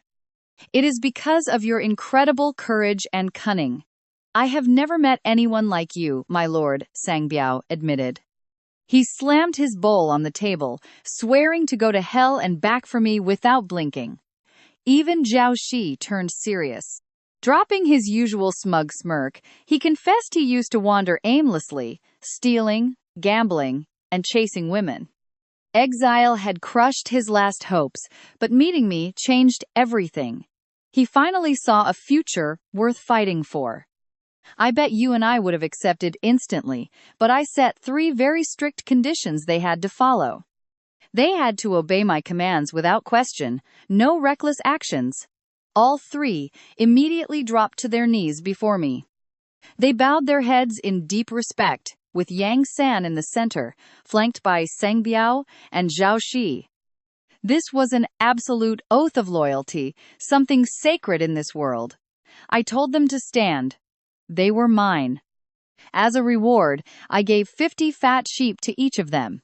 Giving them silver coins directly was far too risky. Carrying that much money back would raise suspicions, but with livestock, they could easily make up a good excuse. They could eat them or sell them. It didn't matter. But actually, this livestock served another of my hidden strategies. The salt crisis was absolutely suffocating me. Without enough of it, thousands of my animals grew weaker by the day. Every sheep I managed to clear out through sales, feasts, or gifts greatly eased my heavy financial burden. I sold 100 sheep daily, slaughtered 50 for my people, and sold extra food at my roadside stall. But dining here with my 3 warriors under the stars made me forget about my troubles for a moment. The livestock crisis could wait until tomorrow. Tonight, I gained something far more valuable than gold. I got my generals.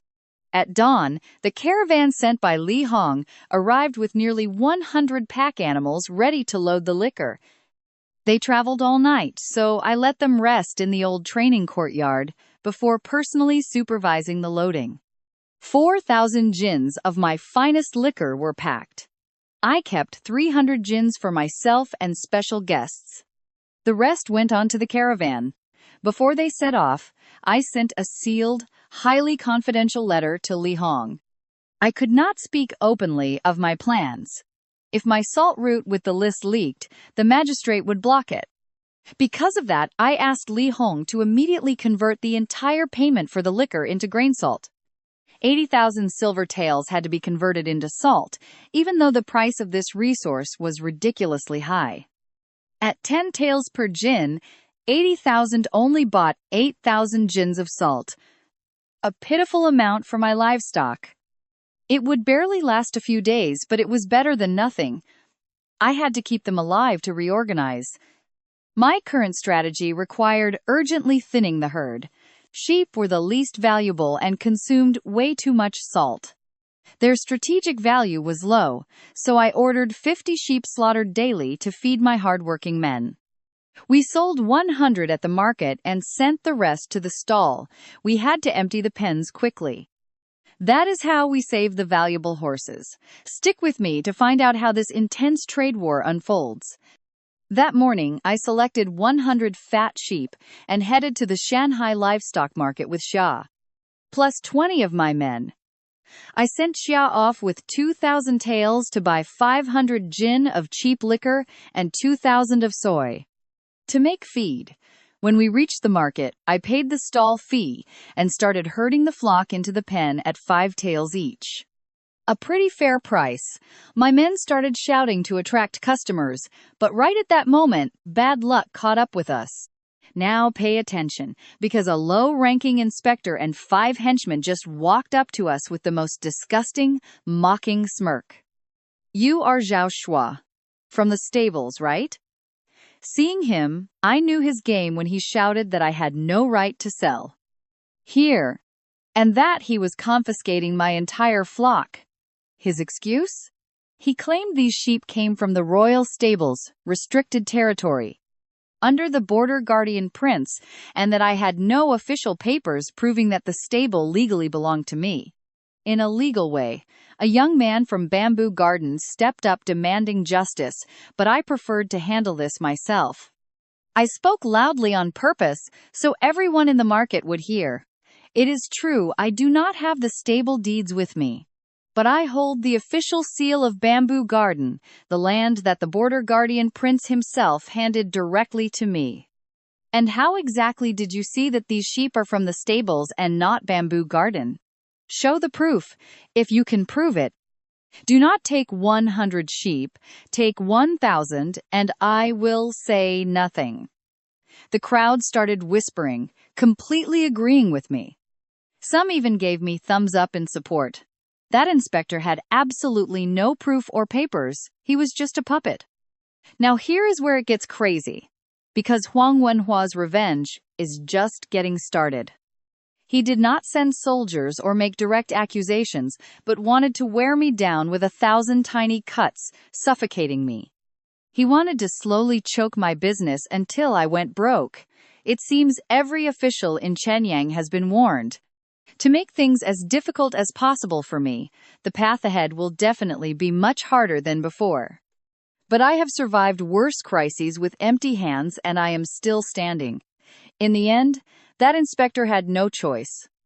He had to retreat with his tail between his legs, totally defeated.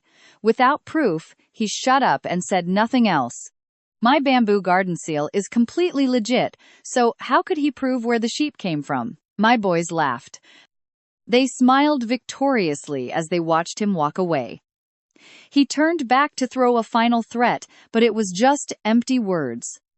While continuing to sell the sheep, I spotted an old acquaintance, Feng Shihai, the tea merchant who was my very first client. He was bringing over 100 Northern Hue horses. And trust me, this is where our fortunes take a brilliant turn when he sees me. He immediately grabbed my arm, insisting we go drink at his tavern.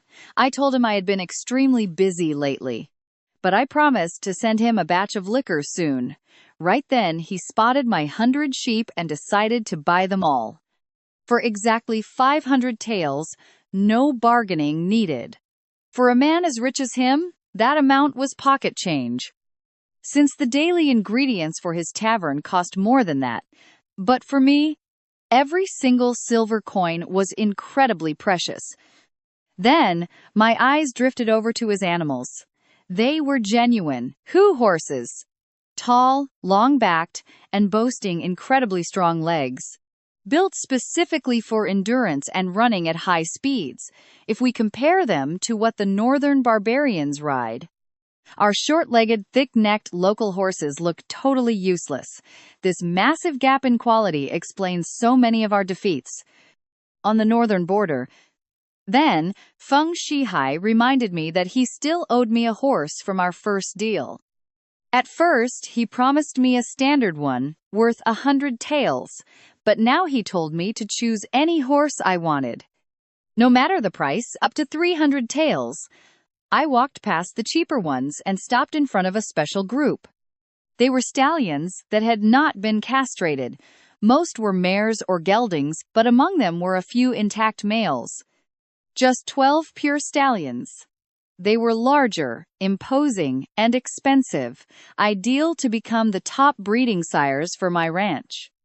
However, there was one that stood out from the rest. It was jet black, shiny as polished steel, and absolutely massive. Far more robust than any other horse around. It had a regal stance, always alert, with an indomitable and fierce temperament. It would submit to absolutely no one. The King of Kings. I want that one, I said, leaving Feng Shihai completely wide-eyed. He told me it was the herd leader, a true king captured from the barbarian chief himself after spending a fortune.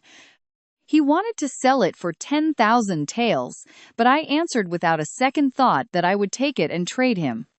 I would give him 1,000 jin of my best liquor. At 10 taels a jin, it matched the 10,000 taels value exactly. He agreed on the spot. My friends, this stallion is worth way more than gold, and on my ranch, he will completely shake things up. Surrounded by hundreds of native mares, he will father offspring inheriting his incredible speed, endurance, and commanding size. In just a few generations, I will breed a new line of horses capable of going toe-to-toe against those from the north. Get ready, because you and I are about to see how a smart deal becomes our ultimate salvation if war breaks out. All right, you and I are diving into an empire where war can spark any time, and my cavalry deserves nothing less than elite war horses. I stepped up to the wild black stallion and locked eyes with him. He snorted, stamping the ground hard, but with zero intention of backing down. Neither did I, feeling an instant spark. I rode back to the estate, guiding that magnificent black beast. Behind me, my men led 16 newly acquired, purebred Hue horses. When we arrived, Suyo was managing chores outside the manor, surrounded by women milking cows. Her face filled with absolute confusion seeing me bring home even more animals. Yi Qingwan quickly reminded me that these war horses eat way more salt and feed than sheep. But I have my reasons. I decided to overhaul the entire estate, cutting low-value livestock to bet big on elite purebred stallions by crossbreeding these Hue steeds with our local mares. We will breed incredibly valuable colts. This massive black stallion alone will revolutionize our entire cavalry within just a few generations. Right then, I noticed my wives plotting something to help support me, planning to sell fresh milk to wealthy city families for 20 silver coins a serving. Now, let's watch this closely, because this sweet little plan is about to crash into a brutal reality. While it would not fix our entire crisis, it would ease our burdens. I told them it was brilliant, but immediately forbade them from doing it. I explained the dangers of the market after this morning's clash with those corrupt officers who tried to rob us. Their faces fell, realizing that selling milk in the city now was like feeding hungry wolves. Those greedy bureaucrats would either sabotage the buyers or just confiscate all our goods. It would be a total loss. Xiaojier apologized for the risk, but her sweet initiative had just ignited a brilliant spark in my mind. Raw milk is too risky, but processed would be a completely different story. With summer's brutal heat looming, a frozen, creamy dessert from my past life would be utterly irresistible to everyone. Plus, I could sell it myself from a mobile cart, right inside my territory, completely bypassing the corrupt officers. Keeping the secret to myself, I went inside to cook lunch. Xiao helped me unload the carriage supplies, including 1,000 servings of cheap liquor for distilling and 2,000 portions of premium feed. I ordered this high-grade fodder saved only for the Hu steeds and our elite war mares, leaving ordinary grass for the rest. But while I was mapping out our grand expansion, I know what you're thinking. Will they give up that easily? Not a chance. The real danger is close. The market inspector was fuming over how I humiliated him. The magistrate, Shanghai's absolute highest authority, had already received direct orders from the terrifying Wang Wenhua. His new mandate was simple, yet absolutely devastating. As can be, from now on, Xiaojier and her allies are strictly banned from ever entering the city of Shanghai. Not just the market, but the entire trading region. They have cut us off completely. Our options were shrinking, but I know this abyss well. And just like always, I will find a way out that nobody else can see. After lunch, I spent 3 hours distilling 1,000 portions of cheap alcohol into 500 of fine liquor. Exhausted, I spotted a bucket of milk, left out under the blazing sun. In this heat, it would spoil fast. Right then, a brilliant spark hit me. I remembered a pile of strange white stones behind the manor that nobody in this world knew how to use. But I recognized them instantly as saltpeter. When dissolved in water, it absorbs heat and freezes everything. In this era, artificial ice is unheard of. Nobody has ever experienced true freezing cold in the middle of summer. So I grabbed the saltpeter, milk, and 10 portions of brown sugar and locked myself away to work. The process was simple. I poured the mixture into a large bowl, used saltpeter to freeze it solid, and then sprinkled sugar over the top.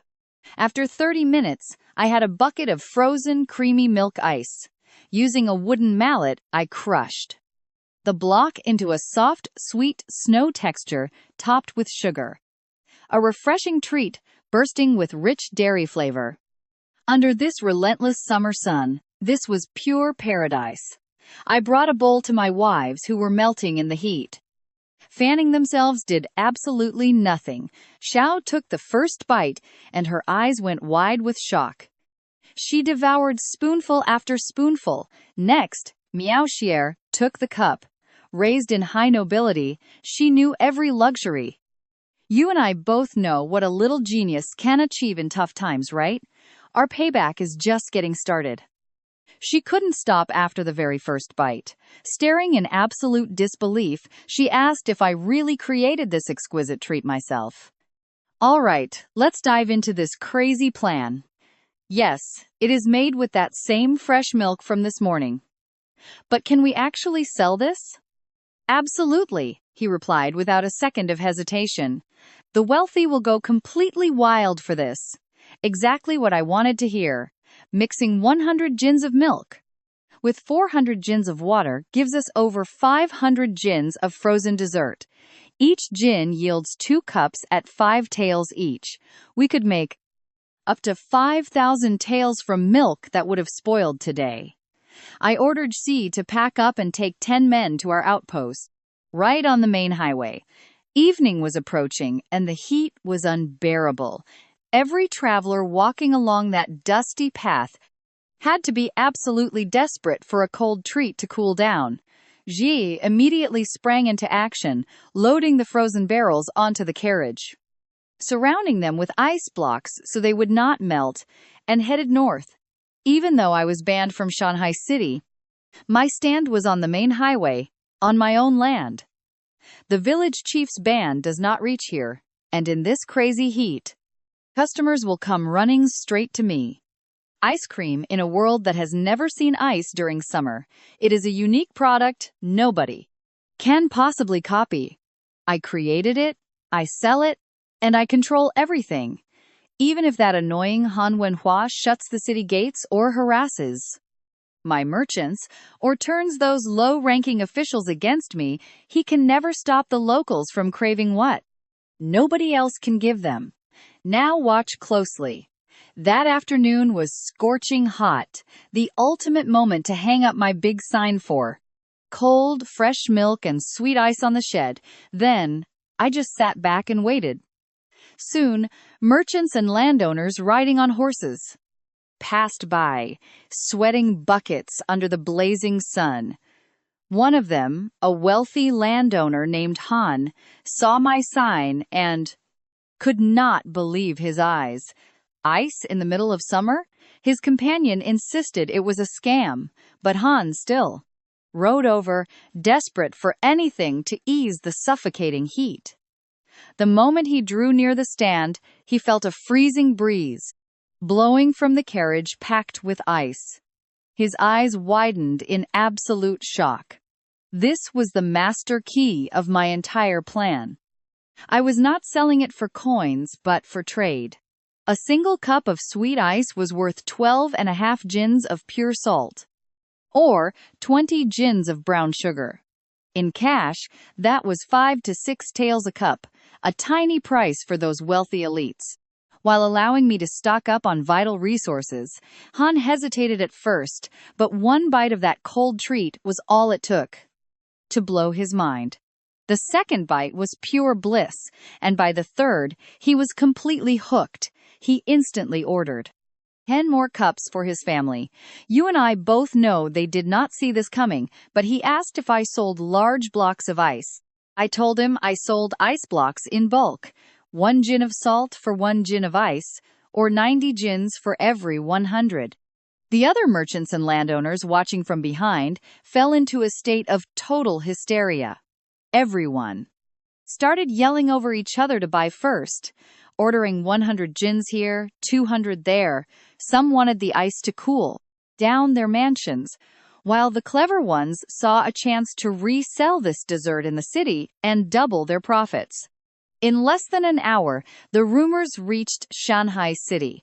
Wealthy men, women, and entire noble families rushed out in carriages and on horseback, completely crowding my modest little shed. Even with a trade ban inside the city walls, that did not stop them from traveling 3 miles to reach my stall. The line of eager customers stretched all the way down the road. And while waiting patiently, they also took the opportunity to devour my spiced lamb and delicious beef stew as well. That horrible weather that should have been my worst enemy turned into my greatest ally. Meanwhile, she could barely contain her absolute joy. She had been so worried about our salt shortage weeks ago, but now salt was flowing in by the hundreds of pounds without spending a single coin, all for a frozen dessert that cost next to nothing.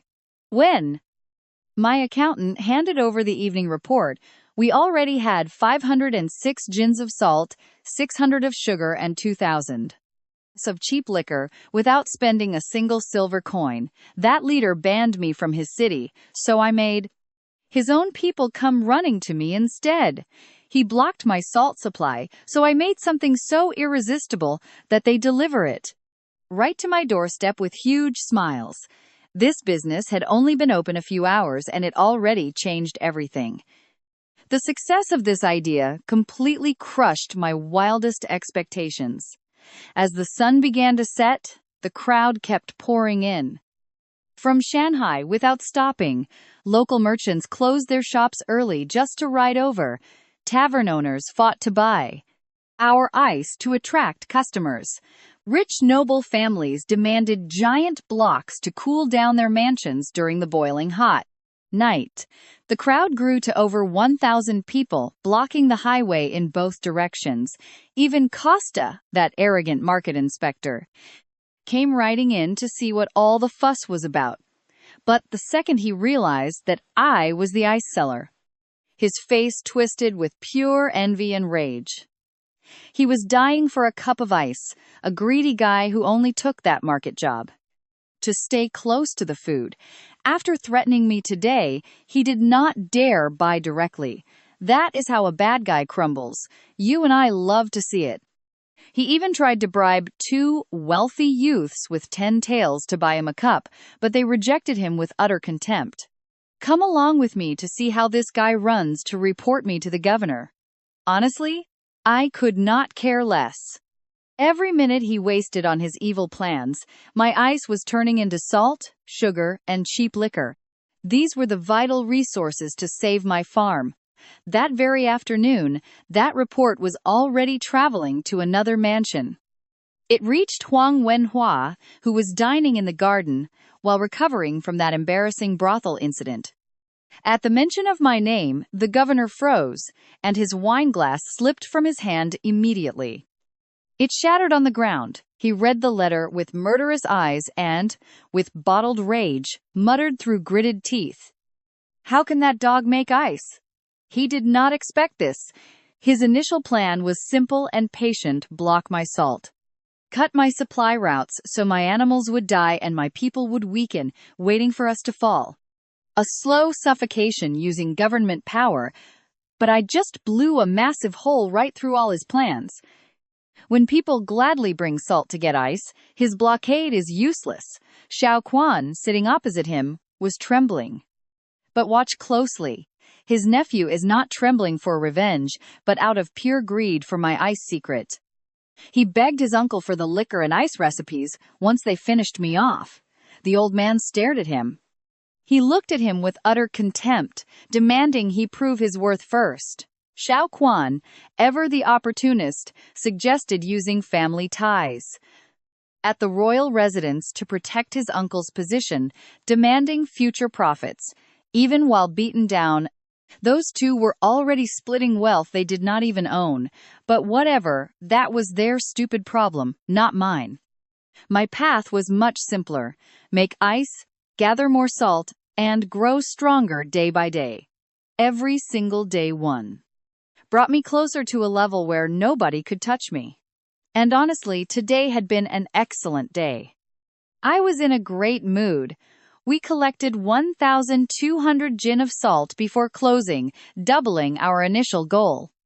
Plus, we added 600 jin of brown sugar and 2,000 of cheap liquor, all for almost free frozen treats. I decided to invite Yang San, Sang Bio, and Xiaoxi to celebrate. We gathered in the courtyard around the grill. We cooked meat with my secret spices. The delicious aroma of the barbecue drifted quickly through the dark night. I planned to give them 10 jin of salt each to share. Sang Bio was devouring the meat like he was starving, while Xiaoxi savored every bite with hilarious delight. Yang San raised his cup of liquor to toast with me. I know what you are thinking. Everything was great, but while we celebrated, a storm was brewing behind our backs. Huang Wenhua had just awakened a deadly force, far worse than any corrupt bureaucrat in the city. After dining with Xiao Quan, he sent his butler to the back door carrying a golden death pass, a direct message to the criminal underworld. Anyone allied with the Huang family knew it was time to strike. The butler whistled 3 times, hid the sealed letter in a brick, and when he returned, the gold token was gone. The letter reached the leader of the dangerous Black Dragon Gang, the most feared criminal group in the entire region. With his gold mask on, this feared leader commanded hundreds of highly skilled, elite warriors. Huang Wenhua offered him 3,000 jin of salt and free passage through the northern border for a whole year. A colossal treasure for shadow criminals. Their leader's command was simple: raid my farm under the cover of night. Capture me alive, or break my bones if I resist. He would personally lead 2 sub-chiefs and 10 top assassins. Alongside 100 armed men, they crept through the dark toward the ranch. A mysterious fortune-teller accompanied them. He tried to warn him that destiny only foretold absolute chaos, not the sure victory the leader expected to receive. But the boss just scoffed at the omen, blindly confident that his massive army would easily crush a simple youth. In the dead of night, back in my courtyard, the moon vanished behind clouds, and the wind blew hard. Thunder rumbled in the distance. Yang San and I raised our cups. Suddenly, dark shadows leaped over the walls. Dozens of men dropped from everywhere, swords gleaming under the campfires. They came determined to hunt me down. Over 100 soldiers invaded my courtyard. Terrified servants began screaming and ran to hide immediately. Yang San stood in front to protect me, while my men grabbed sticks and chairs as improvised weapons, ready to fight with whatever they could. Suddenly, 12 elite assassins landed silently right in the middle of dinner. One of them compared my face to a portrait. Stay tuned, because you and I will find out in the next video if we survive this. Yang San watches everything in silence, thinking a barking dog is not worth his time. Trust me, this drama is only just beginning. Welcome. Today we will watch our heroine take control. Sang Biam shakes with rage, while Yang San tries to hold him back. Stick with me, we are starting right as Xiao Shi crouches to strike, while Sangbeom charges in on my signal. Like a wild bear, he brutally beats down the gang's thugs. Teeth and blood fly everywhere as his target collapses. Down they go. Right away, I start issuing sharp, precise orders, waiting for their actual leader to show his face so I can crush him. Take him out. Sangbeom, handle those 12 elite warriors. Capture them alive if possible, but kill if you must. Xiaoji, stay close. Cover my back and support me where needed. Ah Yi, run to the inner courtyard and bring the squad of armored spearmen. Bring the crossbowmen too. Go to the barracks and gather the 3,000 workers with torches and weapons. Anyone who fights well will be rewarded with salt tonight. Right then, my voice was freezing cold, dictating orders with absolute confidence and precision. Later, Yang Sun confessed that seeing me lead with such composure in the middle of that chaos completely amazed him. We were under a surprise attack, but my calmness proved I was not just some clever merchant, but a born leader. A natural leader. Suddenly, the big boss appeared. A massive figure crashed down from the sky, slamming into the ground with violence. The ground shook. Wearing a golden mask, he radiated a terrifying bloodlust. The real Black Dragon King was here. Sang Biom charged. He threw a straight punch, but the enemy leader countered with his own fist. Sang Biom only took one step back, but his fearsome opponent stumbled 10 whole steps back. His eyes widened in shock, since nobody in the entire county had ever matched his strength. Now watch closely, because this Black Dragon King is insanely fast. In a blink, he is right behind Sangbeom with a sharp dagger, aiming straight for his neck. Sangbeom could not react in time, and cold sweat started dripping down his forehead. "I am right here," Xiaoshi coldly interrupted. He deflected the Black Dragon King's dagger with one blow, then slashed at his face. The move was fast and fluid. The golden mask flew off, revealing a face horribly scarred by fire, melted and terrifying. He looked like melted wax, completely unrecognizable. Only medicinal herbs held his ruined skin together, losing his protective mask. made his raw flesh burn with agonizing pain. The Black Dragon King began clawing at his own face in pure desperation. Blood gushed from his open wounds. Losing his mind completely, he abandoned all tactics and let raw rage take over. He roared, ordering his men to slaughter everyone. The 12 elite warriors lunged together at Sangbeom and Shaoji. Yang Sun drew his twin blades to back them up, leaving me completely alone in the courtyard. The Black Dragon King saw his chance. He charged straight at me. His wild eyes showed pure, crazed fury and blinding pain. But I stood my ground, waiting. I know what you are thinking, but trust me, everything was calculated. In a second, the enemies closed in on Yang Sunday. The wall of warriors blocked Sangbeom and Shaoxi from helping me. 2 enemy subleaders joined the brutal assault. Along with 3 guards, they cornered Yang Sunday. He swung his massive sword and sliced one of them in half effortlessly. Then, he decapitated a subleader with one clean strike. Yet despite his incredible strength, he could not break their perimeter. Sangbeom skewered enemies left and right with his spear, but there were too many. Shaoxi tried leaping toward me, but someone grabbed his ankle in a tight grip. My 3 warriors screamed my name in despair, realizing they were too late. The Black Dragon King lunged at me, his bloody, ruined face exposed to the air, looking like a total monstrous killer. He reached out to grab me, but right at that critical second, I saw my own army marching into the main courtyard. 50 armored spearmen and 15 crossbowmen entered in perfect formation. I dodged the attack, slipping behind a massive wooden pillar. I quickly took cover behind their ranks and loudly ordered them to form our mountain defense across 5 combat lines. 50 bamboo spears pointed forward like a wall of deadly thorns. The Black Dragon King was charging in way too fast. His momentum made it impossible to stop. Even though he tried to halt, it was too late to dodge the spikes. The tips pierced his chest, stomach, and both arms, while 3 other spears drove straight into his eyes and mouth. His body shook violently, hanging there like a pathetic puppet, dead before he could even touch the ground. Yang Sun watched the scene with wide-eyed shock, while Sangbeom let out a massive roar of pure victory. The remaining enemies, a subleader and 5 guards, tried escaping over the roofs. I coldly ordered the crossbows to fire. 15 crossbows, each loaded with 5 bolts, unleashed a volley of 70 arrows that covered the sky in a flash.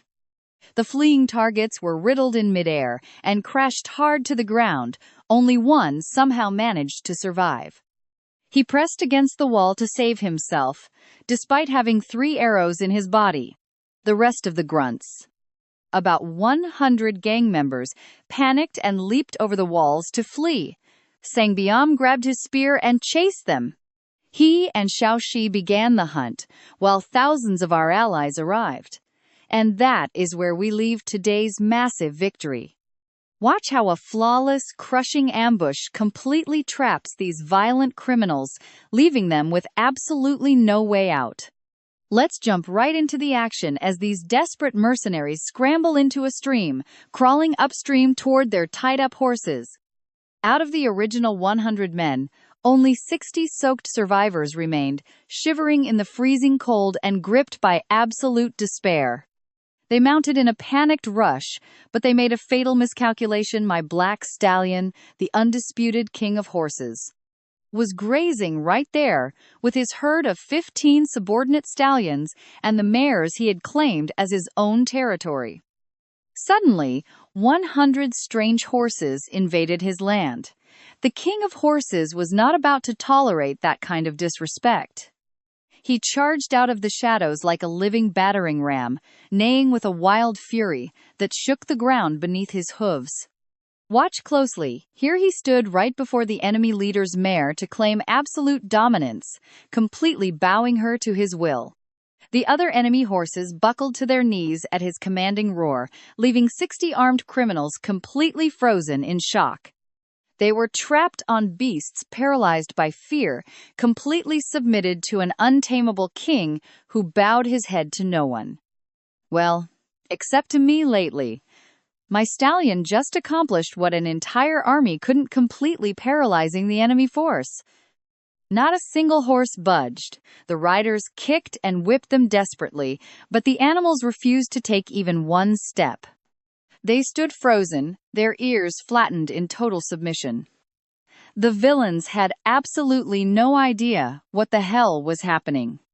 But Hak Siang, the very last elite bodyguard left alive, understood the terrifying reality of the situation immediately. That black stallion was a true alpha. His sheer presence alone triggered an instinct of absolute submission in all other horses. It was like watching a lion walk into a corral. The weaker animals would never dare to challenge him. Desperate, he ordered them to kill the stallion. 12 warriors drew their swords, but this beast was no ordinary opponent. He dodged their attacks by running in circles, unleashing a deafening war cry that echoed for miles around. His 15 loyal stallions formed a battle line beside him, inciting the enemy horses to rebel against their masters. The beasts started biting and trampling their riders. Hak Siang took 2 brutal, direct kicks straight to his face. The first blow shattered his nose, the second split his skull, leaving him lifeless on the blood-soaked grass. I know what you're thinking, running on foot? Yes, the terrified survivors fled in panic before Zhao Zi even arrived. The warrior arrived like a flash thanks to his incredible agility, and seeing the chaotic scene, he couldn't hold back. He burst into a loud laugh. He'd seen wild beast attacks, but never a military formation led and executed by horses. The mares coordinated the group like battlefield generals, organizing a truly astonishing strategy to harass the remaining enemies. They mirrored actual military tactics, front charges, rapid flanking, and a flawless circle that blocked any escape attempt.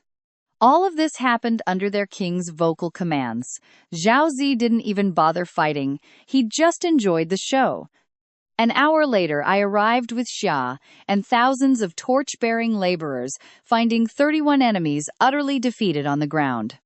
Half of them were severely injured, ears bitten off, ribs broken, and limbs crushed under those brutal, heavy hooves. It looked like they'd been run through a meat grinder.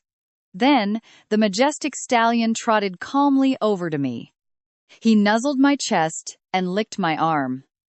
Lately, I had been personally feeding him prime grain. I brushed him and bathed him with my own hands, forging a bond of absolute, unwavering loyalty to me. "Good job tonight," I murmured, stroking his massive head. "You've earned a special feast and all the salt you want." In the end, the Black Dragon leader was impaled by my spearmen, alongside his 2 lieutenants and 9 elite guards. The last bodyguard escaped with 3 crossbow bolts buried in his back. As for the 100 regular fighters, 40 died during the pursuit, 31 fell under the hooves, and the rest fled wounded into the deep darkness.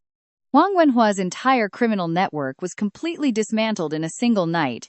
His strongest ally, lurking in the shadows, is dead. His secret connection to the gang was fully exposed by the corpses and abandoned items left behind. "To think I bought the king of horses on a whim this morning today," he proved his immense worth. "He is more valuable than any army. He isn't just any stallion, but a protector and symbol of my new empire." What do you make of that?